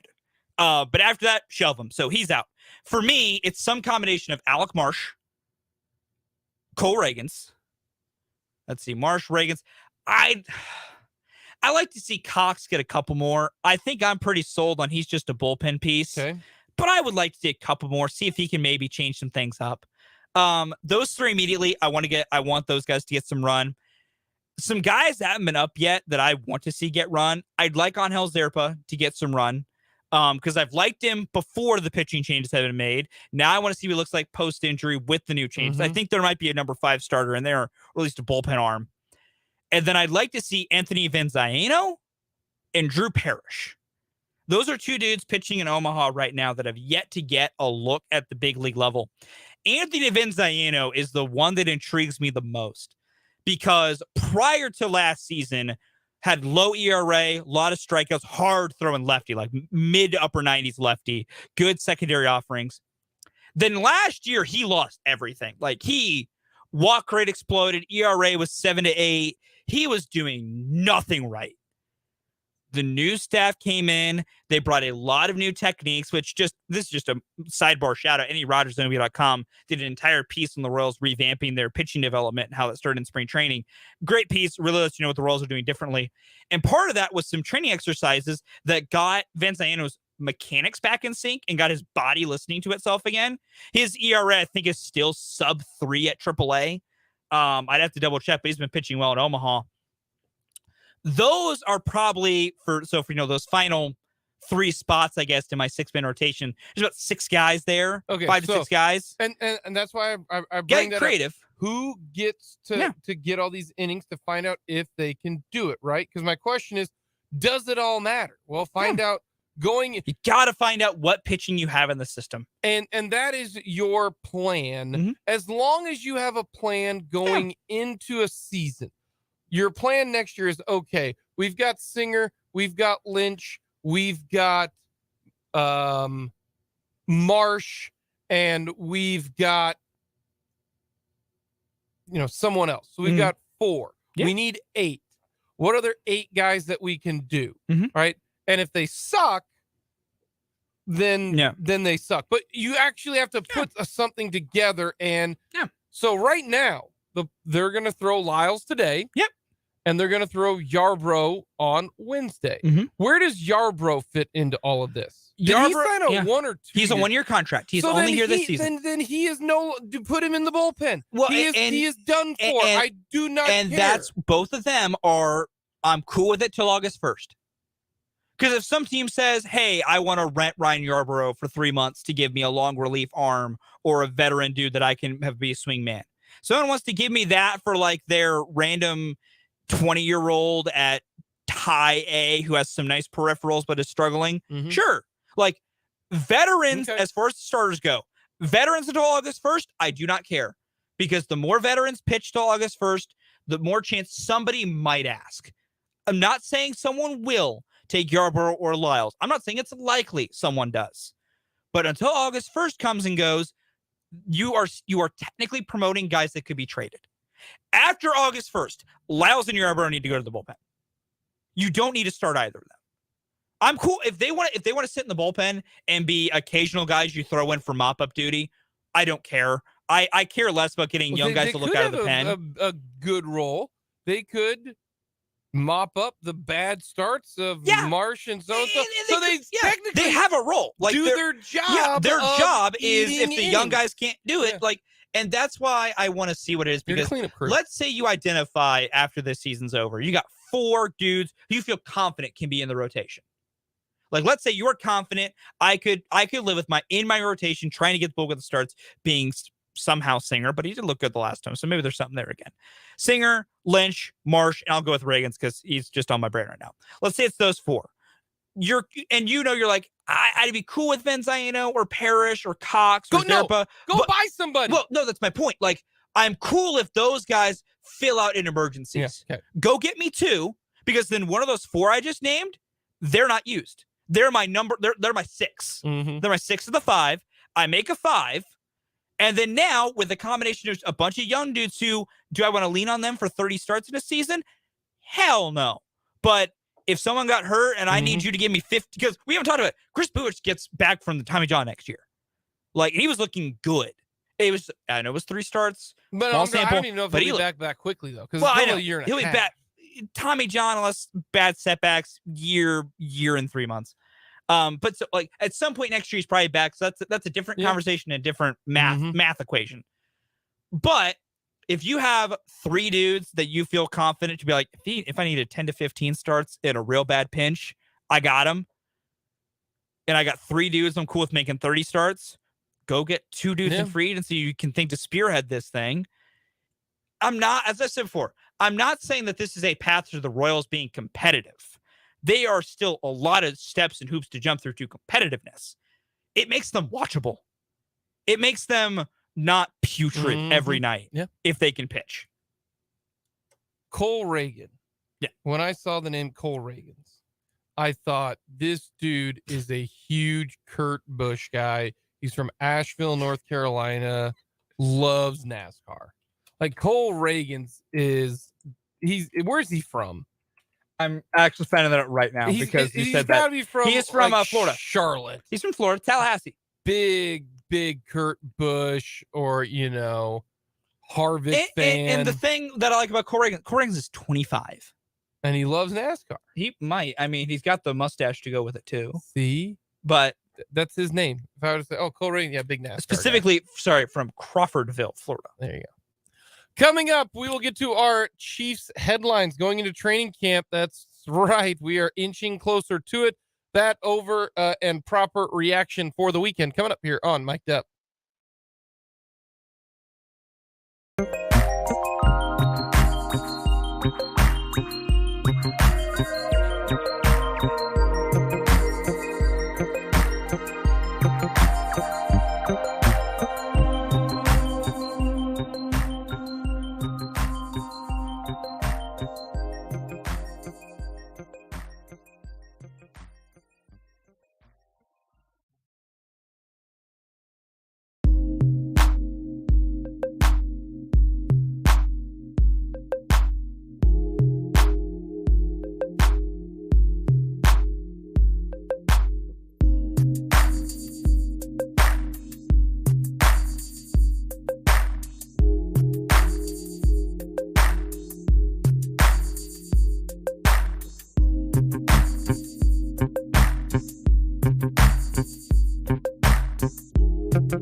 Final hour mic'd up on this Victory Monday.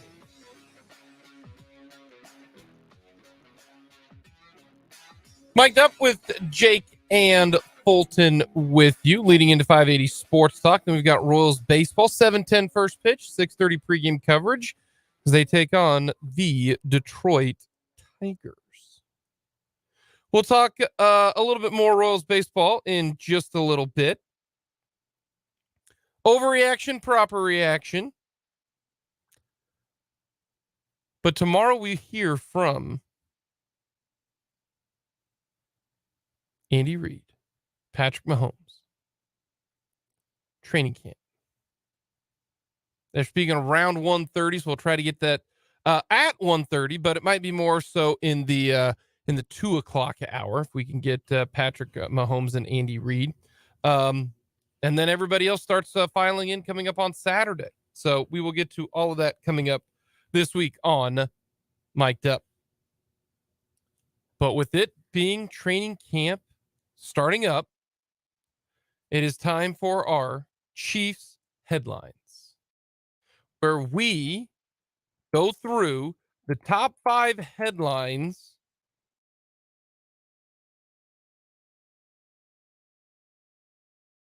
the NFL or of the Chiefs season coming up.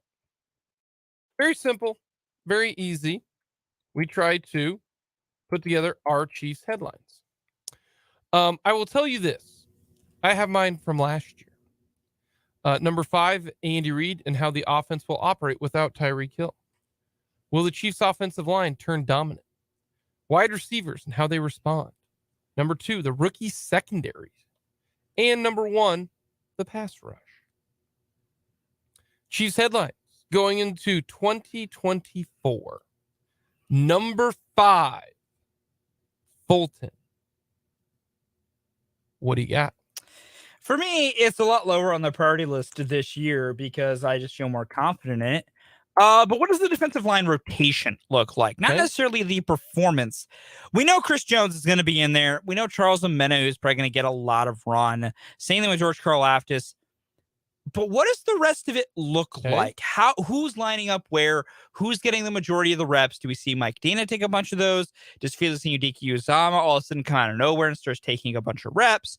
I want to know what is constructed and what kind of those early looks at it's going to be, because we know it's going to be a full use of the rotation, every player at different spots. I just want to know what that's going to look like. I feel confident that it'll work, so it's low on the priority list for me. But I just want to know what it will look like.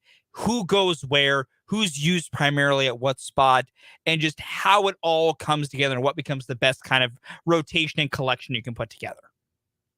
You're going D-line, huh? Go D-line. You got, and we'll get to our Chiefs overs and unders coming up as well. Start of August. We were good at that last year. We really were. I'm still mad at 3 voters in the Associated Press. I thought it was 2. It might have been 2. Yeah. I'm still mad at a very small number of voters in the Associated Press because I nearly hit that baby right on the head. Kind of want to do a Royals situation here. Okay, Karlaftis. You think he's gonna have a better year? He'll hopefully take a step forward, but development's not linear. Omenahu. I really liked what I saw of him in San Francisco and Houston, so I think he'll be good. Dana. The reason I bring this up is, we like the whole thought process, the whole idea is that you will get better. That's not how it all works. Development is not linear. It's not a linear process. As we found out this year with the Royals. Yeah. Oh, MJ Melendez, he'll get better. He's been terrible. You know what I mean? Yeah. There's a lot of guys who didn't and haven't performed well, Yeah. So that's why the defensive line to me is a question. I'm with you on that as a headline. Derek Nottie doesn't put back-to-back good years together. That's just kind of how it what works. does Turk Wharton looks like coming off the ACL injury? How quickly is he going to be back? Because he got hurt pretty early with the ACL injury. So I haven't seen the latest update. He got hurt in like week 3, week 4. I thought it was early. I could also be wrong. He played last year in hold on. Come here, Turk. He played 5 games last year. Yep. Yeah. So it's not unreasonable that he's going to be ready for training camp. I haven't heard much about it. I know with mini camp, he wasn't out there because of, rehabbing the knee still. But, how quickly does he get back out there? Because he could be an important part of this piece going forward. So I really don't have a ton of questions about production. I think the production, even if it goes down from last year, will still be there and be good enough. It's not going to be like, 2021 where it was oh my goodness, they can't do anything right on the pass rush. I don't think it's gonna be that bad, but just new guys, new places. No Frank Clark for the first time in a hot minute. Just what does it look like, who goes where, and how do you kind of complement that? Because I'm just curious. I'm one of those curiosities, just how much does Charles Omenahu line up inside versus the edge? I don't know where he's going to primarily be, but just there's some questions there, but who gets to go where and what becomes the best 4-man group for crucial situations.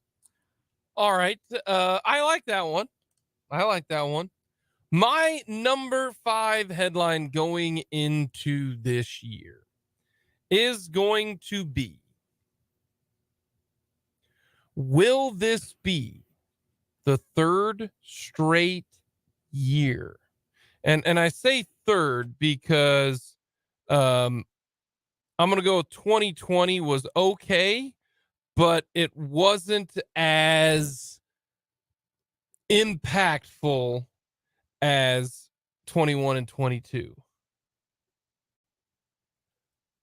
How much production? You ready? Will these rookies accumulate?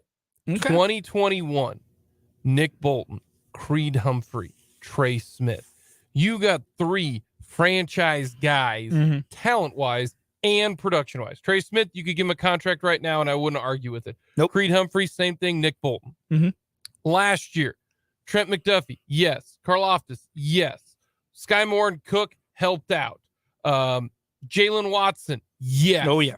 Isaiah Pacheco, yeah. You needed those guys to play a lot. I don't know how much you're going to need these rookies.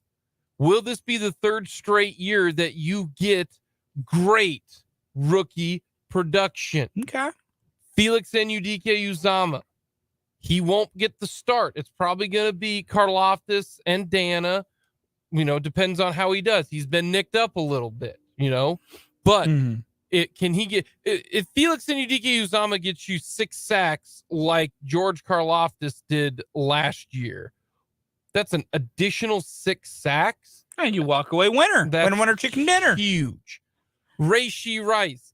He's in the same situation as Sky Moore was last year. He might not get a lot of reps. The fact that he showed up out of shape, not a great situation. Yeah. But you've got Kadarius Toney. All depends on how much he's going to play.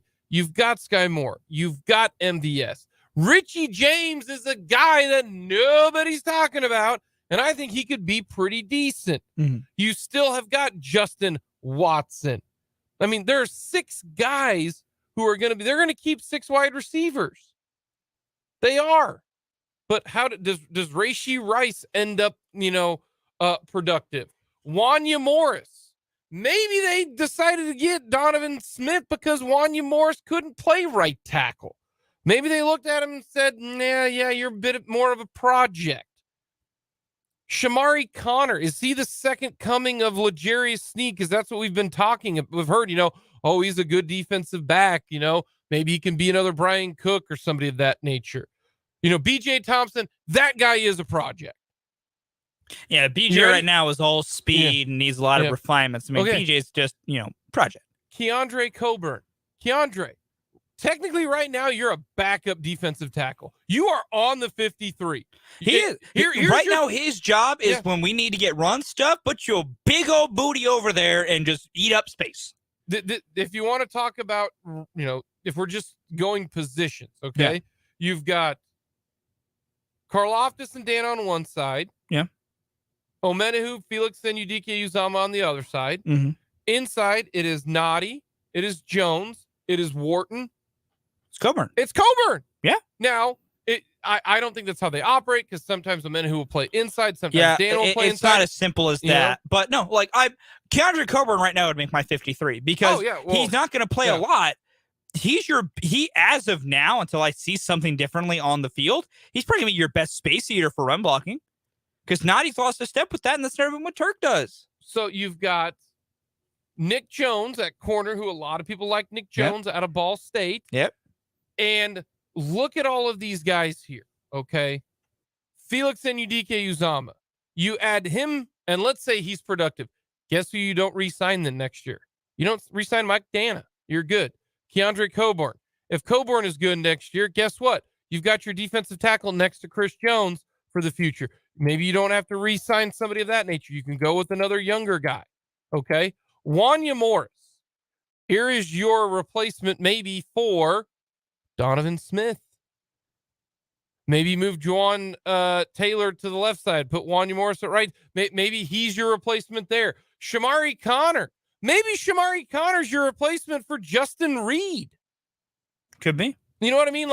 So what kind of production are you going to get? Brett Veach has found 1, 2, 3, 4, 5, 6, 7, 8 guys who are legit starters in McDuffie, Karlaftis, Cook, Watson, Pacheco, Bolton, Humphrey, and Trey Smith the last 2 drafts. And then potentially what we've seen out of Sky Moore.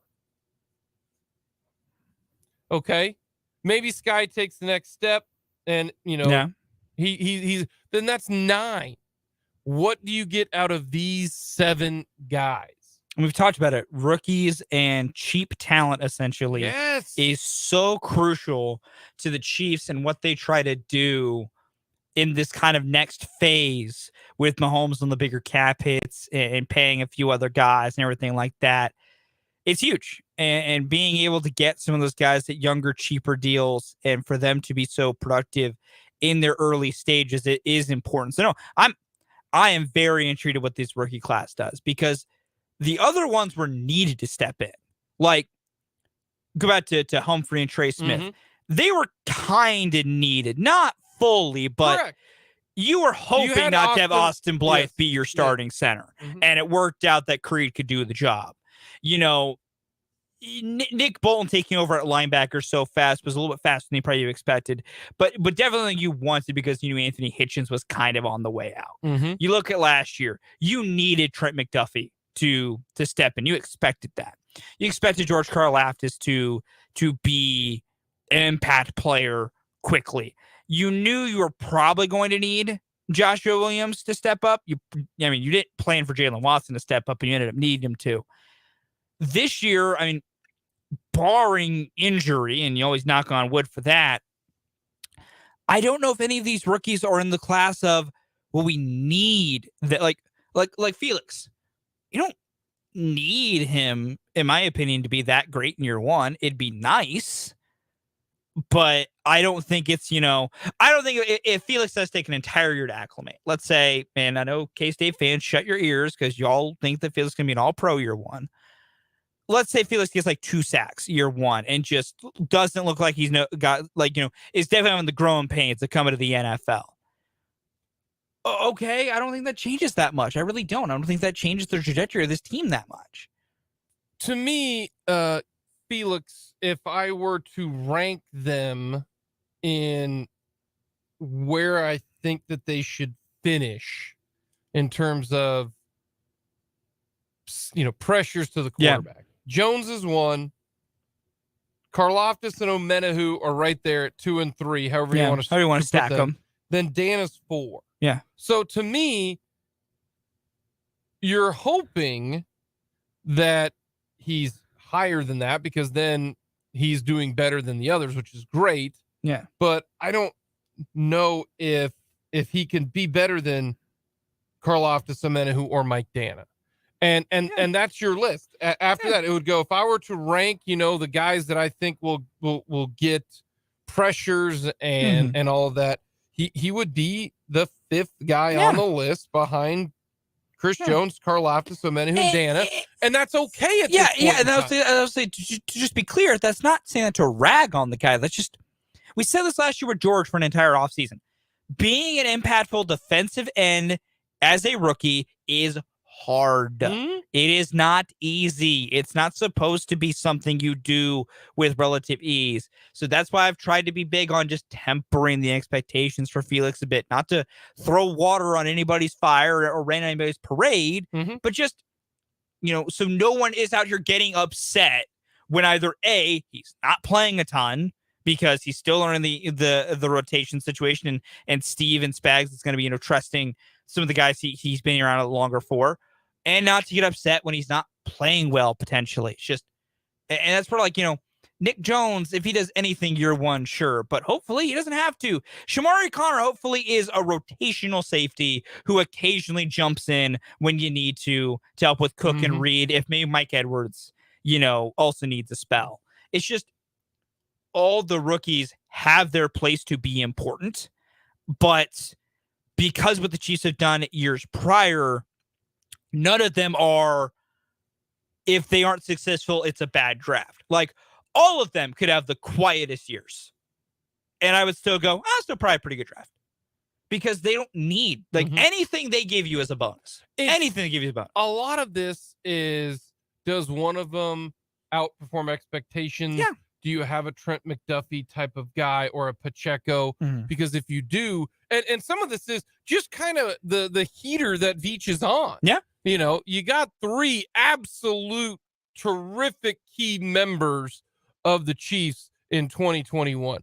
This last year, you had right now 5 starters: McDuffie, Karlaftis, Sky Moore, Brian Cook, Jalen Watson. You got 6 starters from a draft class last year. Just what kind of heater Brett Veach is on? Can he go 3 in a row in the draft? The one draft that he had in 2020 where I say that was the one, Clyde, Willie Gay, Niang, Snead, and Dana. That's still a pretty decent draft. I mean, the Clyde ended up being a bad value pick. But Willie Gay played better. L'Jarius Sneed, Mike Dana. I mean, those are 3 out of your, 6 picks that are going to play all 4 years and be a part of it. Plus, you threw in Sneed, and I don't know what's going to happen with Sneed. That's another one. Everybody's talking about the Chris Jones deal. What's going to happen with Jones? But right now, do they think L'Jarius Sneed can get a contract? Listen, that's one. That's interesting. When Patrick is saying he's one of the guys that needs to get paid, at least perk your ears up a little bit. But with 3 corners who played well last year, Listen. I love L'Jarius. I love LJ. I don't know if extending him dependent on price is, because also the problem is figuring out what the value is for L'Jarius Sneed is so hard, because he does not do any one thing at an elite level, but he does so many things at a good level, and his versatility. So a part of me says, all right, the Chiefs have found productive. They can find that position. So if you found, Watson, Williams, and McDuffie, you drafted Connor, you drafted Nick Jones. A part of me is like, you know what? Just roll the dice. Yeah, find out what you got with a couple of those guys, and now you don't have to give up a ton of money for L'Jarius Sneed. You can't pay everybody. No. That's the pain of this business. You can't pay everyone. It is impossible. Is nothing, though. So I was told that by Kevin Garnett. Yeah, you were. He screamed that at me. He did. So that's why. But number 5 headline. You've got the D-line. D-line rotation. How does that shake out? What does that look like? Who gets what? My number 5, how impactful, and is Brett Veach going to be on a 3-year heater? If so, that's absurd. If so, name that man executive of the year. He did not get it last year. I don't know. No. Also, can remember the NFL even has one. So I think they do. I think it went to the Eagle, Howie Roseman, maybe, or did it go to the Bengals? I couldn't tell you. Well, I'm gonna Google it here real quick. Yeah, Google it. Time. I literally don't know if the NFL even had one. Yeah, they do. They didn't have to have one. No, they do. Okay. Yeah, I was right. It was Howie Roseman. Howie Roseman last year? Yeah. Who won executive of the year? It was Howie Roseman. Good for Howie. Brian Dable got coach of the year. Yeah.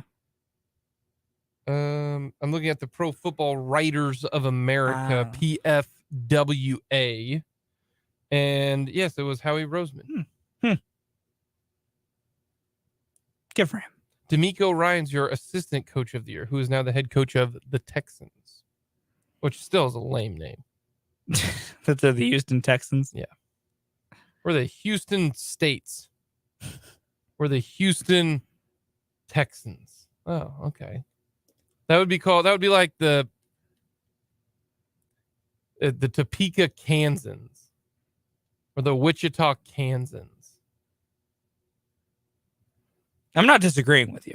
I mean, their color scheme's the Texas State flag. The Columbia, Missouri. So, I mean, at least, I at least respect that their color scheme very much matches what it should be. No creativity whatsoever. No, it's not. It's absolutely zero. No. The Baton Rouge, Louisianans.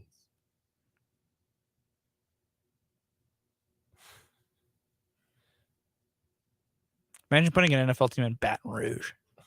They'd probably support it. I probably would. Louisiana's the Carson City. I can keep going with it. What do people from Nevada call themselves? Nevadans? Yeah, Carson City Nevadans. Okay. The Los Angeles Californians. Like, it's so lame. So lame. No, it is. I'm preaching to the choir. What's more lame, the Cleveland Browns or the Houston Texans? Oh, they're both not great. They're the 2 worst nicknames in the NFL? I think they gotta be, don't they? Run through just them in my head. Because, people can poke fun at the Commanders all they want. That's better than the Browns and the Texans. They literally just named themselves after a state. That's stupid. Yeah, I said we're talking about, because why are the Browns even named the Browns? Like, the Wildcats is a better name than the Texans, and the Wildcats is used by 80 places. Like the Eagles, it's such a generic, Yeah.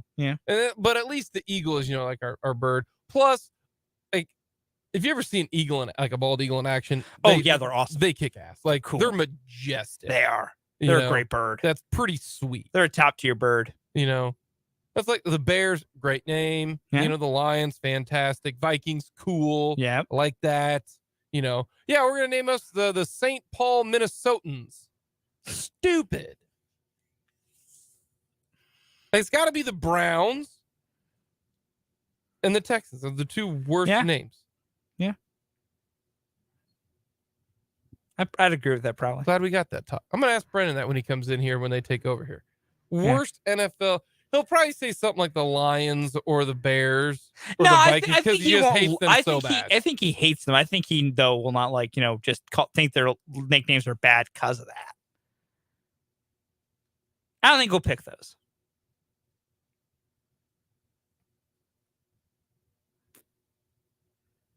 Yeah, I think they got to be. Yeah. Coming up next, overreaction, proper reaction here on Mic'd Up.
All right, Fulton, it is time for an overreaction, proper reaction when it comes to this. And I will start by going with the overreaction, proper reaction. Did you watch the Messi introduction? I did not. You didn't? No. Seen clips, seen the whatnot. Okay. Did you watch Messi go to a Publix without being bombarded? I've seen images of him being at that's Publix. yeah. I've seen him being at the Publix. I mean, he walking up and down Publix, and he made a joke because people saw what was in his cart at the end in the bags, and he had like 6 different cereals. Yeah. And he joked on his introduction that he goes, "Sorry for buying all the cereal in Miami," because he had so much of it. Yeah. So overreaction, proper reaction. Messi, his first start will set ratings records. Like MLS single game ratings records. That's proper reaction. Now, I don't know how they're going to have to measure it because, I mean, with it all being on Apple, like it'll probably still be an Apple TV Plus, exclusive. They're not going to move it to network broadcasting, more than likely. No, like, he's so used to it by now that I'm sure, he's just, it is what it is at this point. I don't get bombarding athletes in public. I've never gotten it. I don't understand it. Like, I could not tolerate it. Like, if I did anything in my life worthy of being recognizable in public, of like people seeing me and a bunch of people wanting to talk to me, get autographs, whatever, I don't know how well I could put up with it. Because after a while, I'm just going to go, man, I just want to live my life. Now, that being said, if you're an athlete or whatever, you're probably used to it. You comes with the territory. Mm-hmm. But to circle back, no, it's completely proper. It's gonna set a ratings record. Some level of a viewership record will be set because every single Messi fan internationally is going to watch every Inter Miami game going forward. Like whatever the numbers that like Barcelona was pulling with Messi at his height, that's the numbers that Inter Miami is going to pull. Like I don't know what MLS viewership usually is. I don't know what those numbers are. But there's, to me, almost no way, especially that first match, they don't crush it. Because, I mean, new player in a new place, always people want to see it. Mm-hmm. And now, with how, thanks to Apple, how easy it's going to be, in theory, to watch that match. Oh, especially internationally. They're all going to watch it. Like, it's one thing for that in the States. For international fans, Apple TV owning all the MLS stuff has made if any of them want to watch MLS, not that many of them probably do because they probably only care if like their country's favorite player is there. They're not going to watch American soccer just to watch it. Because newsflash, it's a fine product. It's not international league's level of good product. But yeah, they're going to wreck something out of the park. It's going to be kind of awesome. Yeah, I don't see many people from Argentina and over in the European Union, UEFA, watching like St. Louis versus Cincinnati. No, they're going to sit there and watch the Premier League and then occasionally the Championship League 1 and maybe Championship League 2. Okay. Because to them, that is still better quality product than MLS. Correct. Because, I mean, it is. Again, not trying to disparage the American players. Mm-hmm. They're better than I would ever be. But it just still to this point, it's, only so much of a better product. But, who knows? Jake, overreaction, proper reaction. The only reason we get these weird news cycle stories of, the turf at the Super Bowl and random lists being odd, overreaction, proper reaction. The only reason we get those stories is because there's nothing going on in the football world and no one actually cares. Like Dallas Goedert's only saying stuff about the turf because somebody needs a soundbite. And then once football season gets going, no one will ever say these words ever again. I think it's just when they interviewed Dallas Goedert and they asked him that question. It just so happens to be in July. It's the proper reaction because right now, no one cares about baseball. Nobody does. No, it's not a shot at you. I know. I know. Baseball's done a terrible job marketing their sport, and it's not as popular as it should be because they don't know how to market anything. Terrible job at everything when it comes to that. Yeah. No. Trust me, I'm with you. And Rob Manfred wants to get an extension because he loves the game. Sure. I hate that, man. Well, it's so funny how you can love a game, but yet do everything in your power. To destroy it. Not everything. The pitch clock, good idea. Other things he's done, destroy it. Yeah. He's done like one good thing for every 50 bad things. Yes. Correct. No, he'll probably get his extension because he does their bidding more than any other commissioner's done their bidding. And it's weird. Commissioners are weird because they are employed by the owners, but they also should be stewarding the game and helping players. It's a weird spot for them to be in. I don't envy the position they're in because they have to find a way to keep the owners happy, but also promote their product. At the same time, though, he could just be better at his job. He could market his game. He could just do that. Figure out your television problem. They got to figure that out.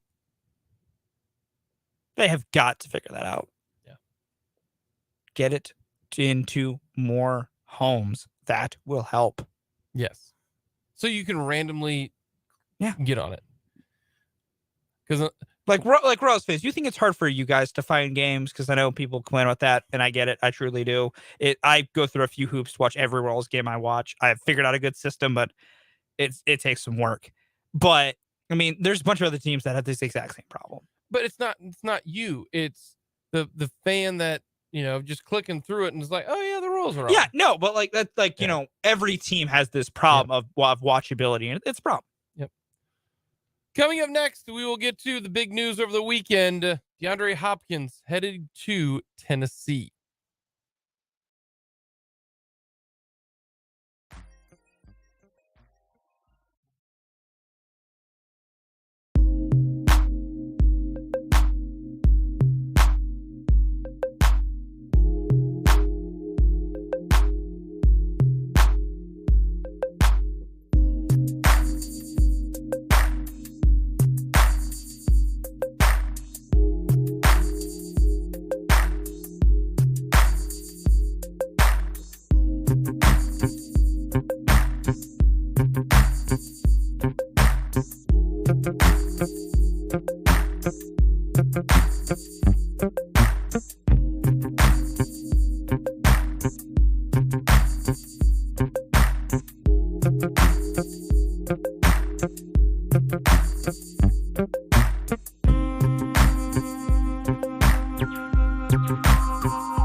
DeAndre Hopkins has decided on a team, and it's going to be the Tennessee Titans. The first thing that jumps out to you is, okay, he's going to go play for Ryan Tannehill, potentially Malik Willis, and Will Levis. I thought he said he wanted to go to a place with a quarterback. Well, that doesn't... I mean, those three technically count. Doesn't really say quarterback. But I will say this. They needed a wide receiver. The Titans did, and the Titans got their wide receiver. Yeah, they did. Which is funny because you could have just paid A.J. Brown, and that probably would have been... The funniest part of all this, they could have just extended A.J. Brown. You could have done what that. they could have done. But instead, you traded him, and you made the Eagles juggernaut. 2 years, $26 million is the contract for one DeAndre Hopkins. Haven't seen the breakdown of it when it comes to cap hits and all of that. Still waiting for that. Last time I looked this morning, they were not out there because that's what I was most interested in. Is could you make it work 1 year, then load up the cap hit the next year, that type of thing? But if it's 2 years, $26 million, that's an average annual salary of $13 million. How far off would the Chiefs be? These are the questions that I want. Like the way that you build an NFL team is on these decisions, okay, yes, we will pay for that number. No, we won't. But how close was that number? Was it 2 years, $20 million, $10 million a year? Was it, we can go up to $9 million a year. We can go 18 and we'll load it in the second year. Like, just how close were they? Or was it not even close? Was it, hey, 1 year, $7 million? Because the reason I bring this up is, and honestly, I think, at least for me, I can justify that if you are DeAndre Hopkins. To me, all right. It's going to be $7 million difference. We're at $8 million. You're getting 13. Yeah, something of that nature. I get it. Yeah, I get it. But if we're talking, the Chiefs were willing to do 10, you're getting 13. They're willing to do the same, incentives.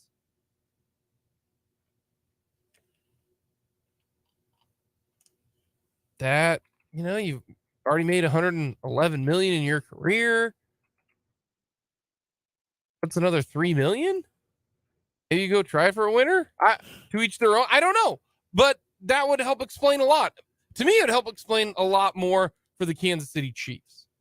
Because this 2 years, 26, average of 13, they weren't they weren't going to be in this ballpark. They weren't going to be in $13 million a year ballpark. It wasn't.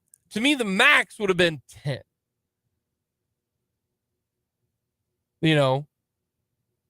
Extend Chris Jones. You're going to save $10 million there. If not more, we're probably looking at $18 million. Give or take. So let's say Chris Jones' cap hits 28. You're going to sign Chris Jones. You get his down to 10. So you save $18 million on the cap. Now you got $18 million in cap space. Don't want to give, 10 of it away, but maybe you do like 9 or 8. And then you still have $10 million left over the rest of this year in case of, we want to sign Carlos Dunlap, want to do this, want to do that. That type of thing, right? Yeah. Now there's a lot like that. That's the stuff that I want to know. There's a lot of different things that could have been pieces to this and what he's going to be. And I mean, we're just at the point now. DeAndre is going to Tennessee. That's where he's going to go. He's going to get paid his money there. It's going to be a good time. The Chiefs were not going to pay him $36 million for 2 years. That was never going to happen. Who? DeAndre Hopkins. Well, he's not getting 36. Well, with incentives, it can get up towards 236. Well, incentives don't cost on the cap. Well, yeah. Either way, like, you're not paying him over $30 million for 2 years. No. That was never going to happen. And if that's what he wanted, sure, awesome, go do it. Cool. Have fun in Tennessee. Like, it doesn't change anything for the Chiefs. It truly does not.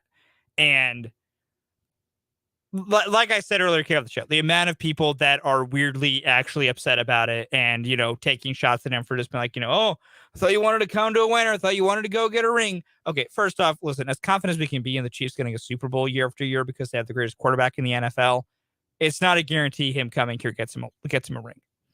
Cool feeling, though. It's a really, really cool feeling. But, like, that's just another random thing to me. It's just, let's all kind of calm down on the as if coming here's a guaranteed ring talk. It's really hard to win a Super Bowl. Now, would that be his best chance to get one? Yes. The Titans are not winning the Super Bowl. No, Where does can he I put have down an my bet? infinitely higher chance to win a Lombardi with Kansas City than he does with Tennessee?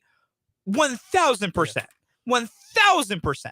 The reason why I am not hugely upset about this, I have zero level of upsetness about this, is because we've got Mahomes. Yeah. You have Kelsey. Yeah. The only question on Kadarius Toney is health. Yeah. That's going to be one of our over-unders. Under 13 games played for Kadarius Toney. If he plays 13 games, success. If he plays 13 games, he'll get to 800 yards and probably 7 touchdowns. Okay. Any game that he gets, if he get 14 or more games for Kadarius Toney, huge win for the Chiefs. Their offense will score 30 a game if Kadarius Toney plays 14 games because you have him, Kelsey, and a whole bunch of other guys who I think are going to be okay. Let's reverse this. Okay. Put my thing down, flip it, and reverse it. Okay. What if it was a defensive end? What if it was who's kind of a kind of a free agent pass rusher that the Chiefs could have gotten but didn't this last year? You know what I mean? In 2022. Yeah. 2023. Or 2023. No, I don't care about Chandler Jones. Because he was not a free agent this offseason. I mean, Zach Allen was up there and would have been an interesting guy. Oh, no, Marcus Davenport. Okay, Davenport. Marcus Davenport, right? Signed for 1 year, $13 million. Yeah. I would be more bummed if Davenport turned down the Chiefs than Hopkins. Does that make sense? Yeah. No, I get your point because, like, cool, the Chiefs don't have DeAndre Hopkins. As long as you have the quarterback, you're going to be fine. Yeah. Mm-hmm. That's just what it is. Yeah. That's why I'm not too, someone today on the text line, or what's a Lombardi worth to you? To DeAndre Hopkins, give him $13 million. He's not going to care about what he's winning. Exactly. Which, hey, you give me $13 million, I don't care about what I'm winning either. But we don't have $111 million in the bank. No, that is very different. But yeah, no, you think that now. That's why they live a different life. Yes, they do. They get fined $10,000 if their socks are not the right color and are not high enough on their leg. Fulton, if you get fined $10,000, I know it's different because they make a lot more money, but that's the point. Yeah. That's the point. Yeah. They live in a different world. Oh, yeah. With stupid rules that Very they have stupid to rules. follow. They do have to follow the stupid rules. Yes. Coming up next, we will finish things off with the mic drop.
Barrett Fulton, what do you got for your mic drop?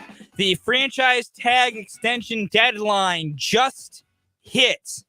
I thought it was 4 o'clock. 3 p.m. East Central Time, 4 p.m. Eastern. So we got 3 minutes. Got technically 3 minutes, but the most notable, Saquon Barkley and the Giants will not come together on a long-term extension. Saquon Barkley will play under the franchise tag at some point. He has hinted he might sit out a few games. Here's my thing. I get why they paid Daniel Jones over Saquon Barkley based on positions, but based on players, the Giants did the stupidest thing in the world, and I'm laughing so hard at how much this is going to blow up in their face.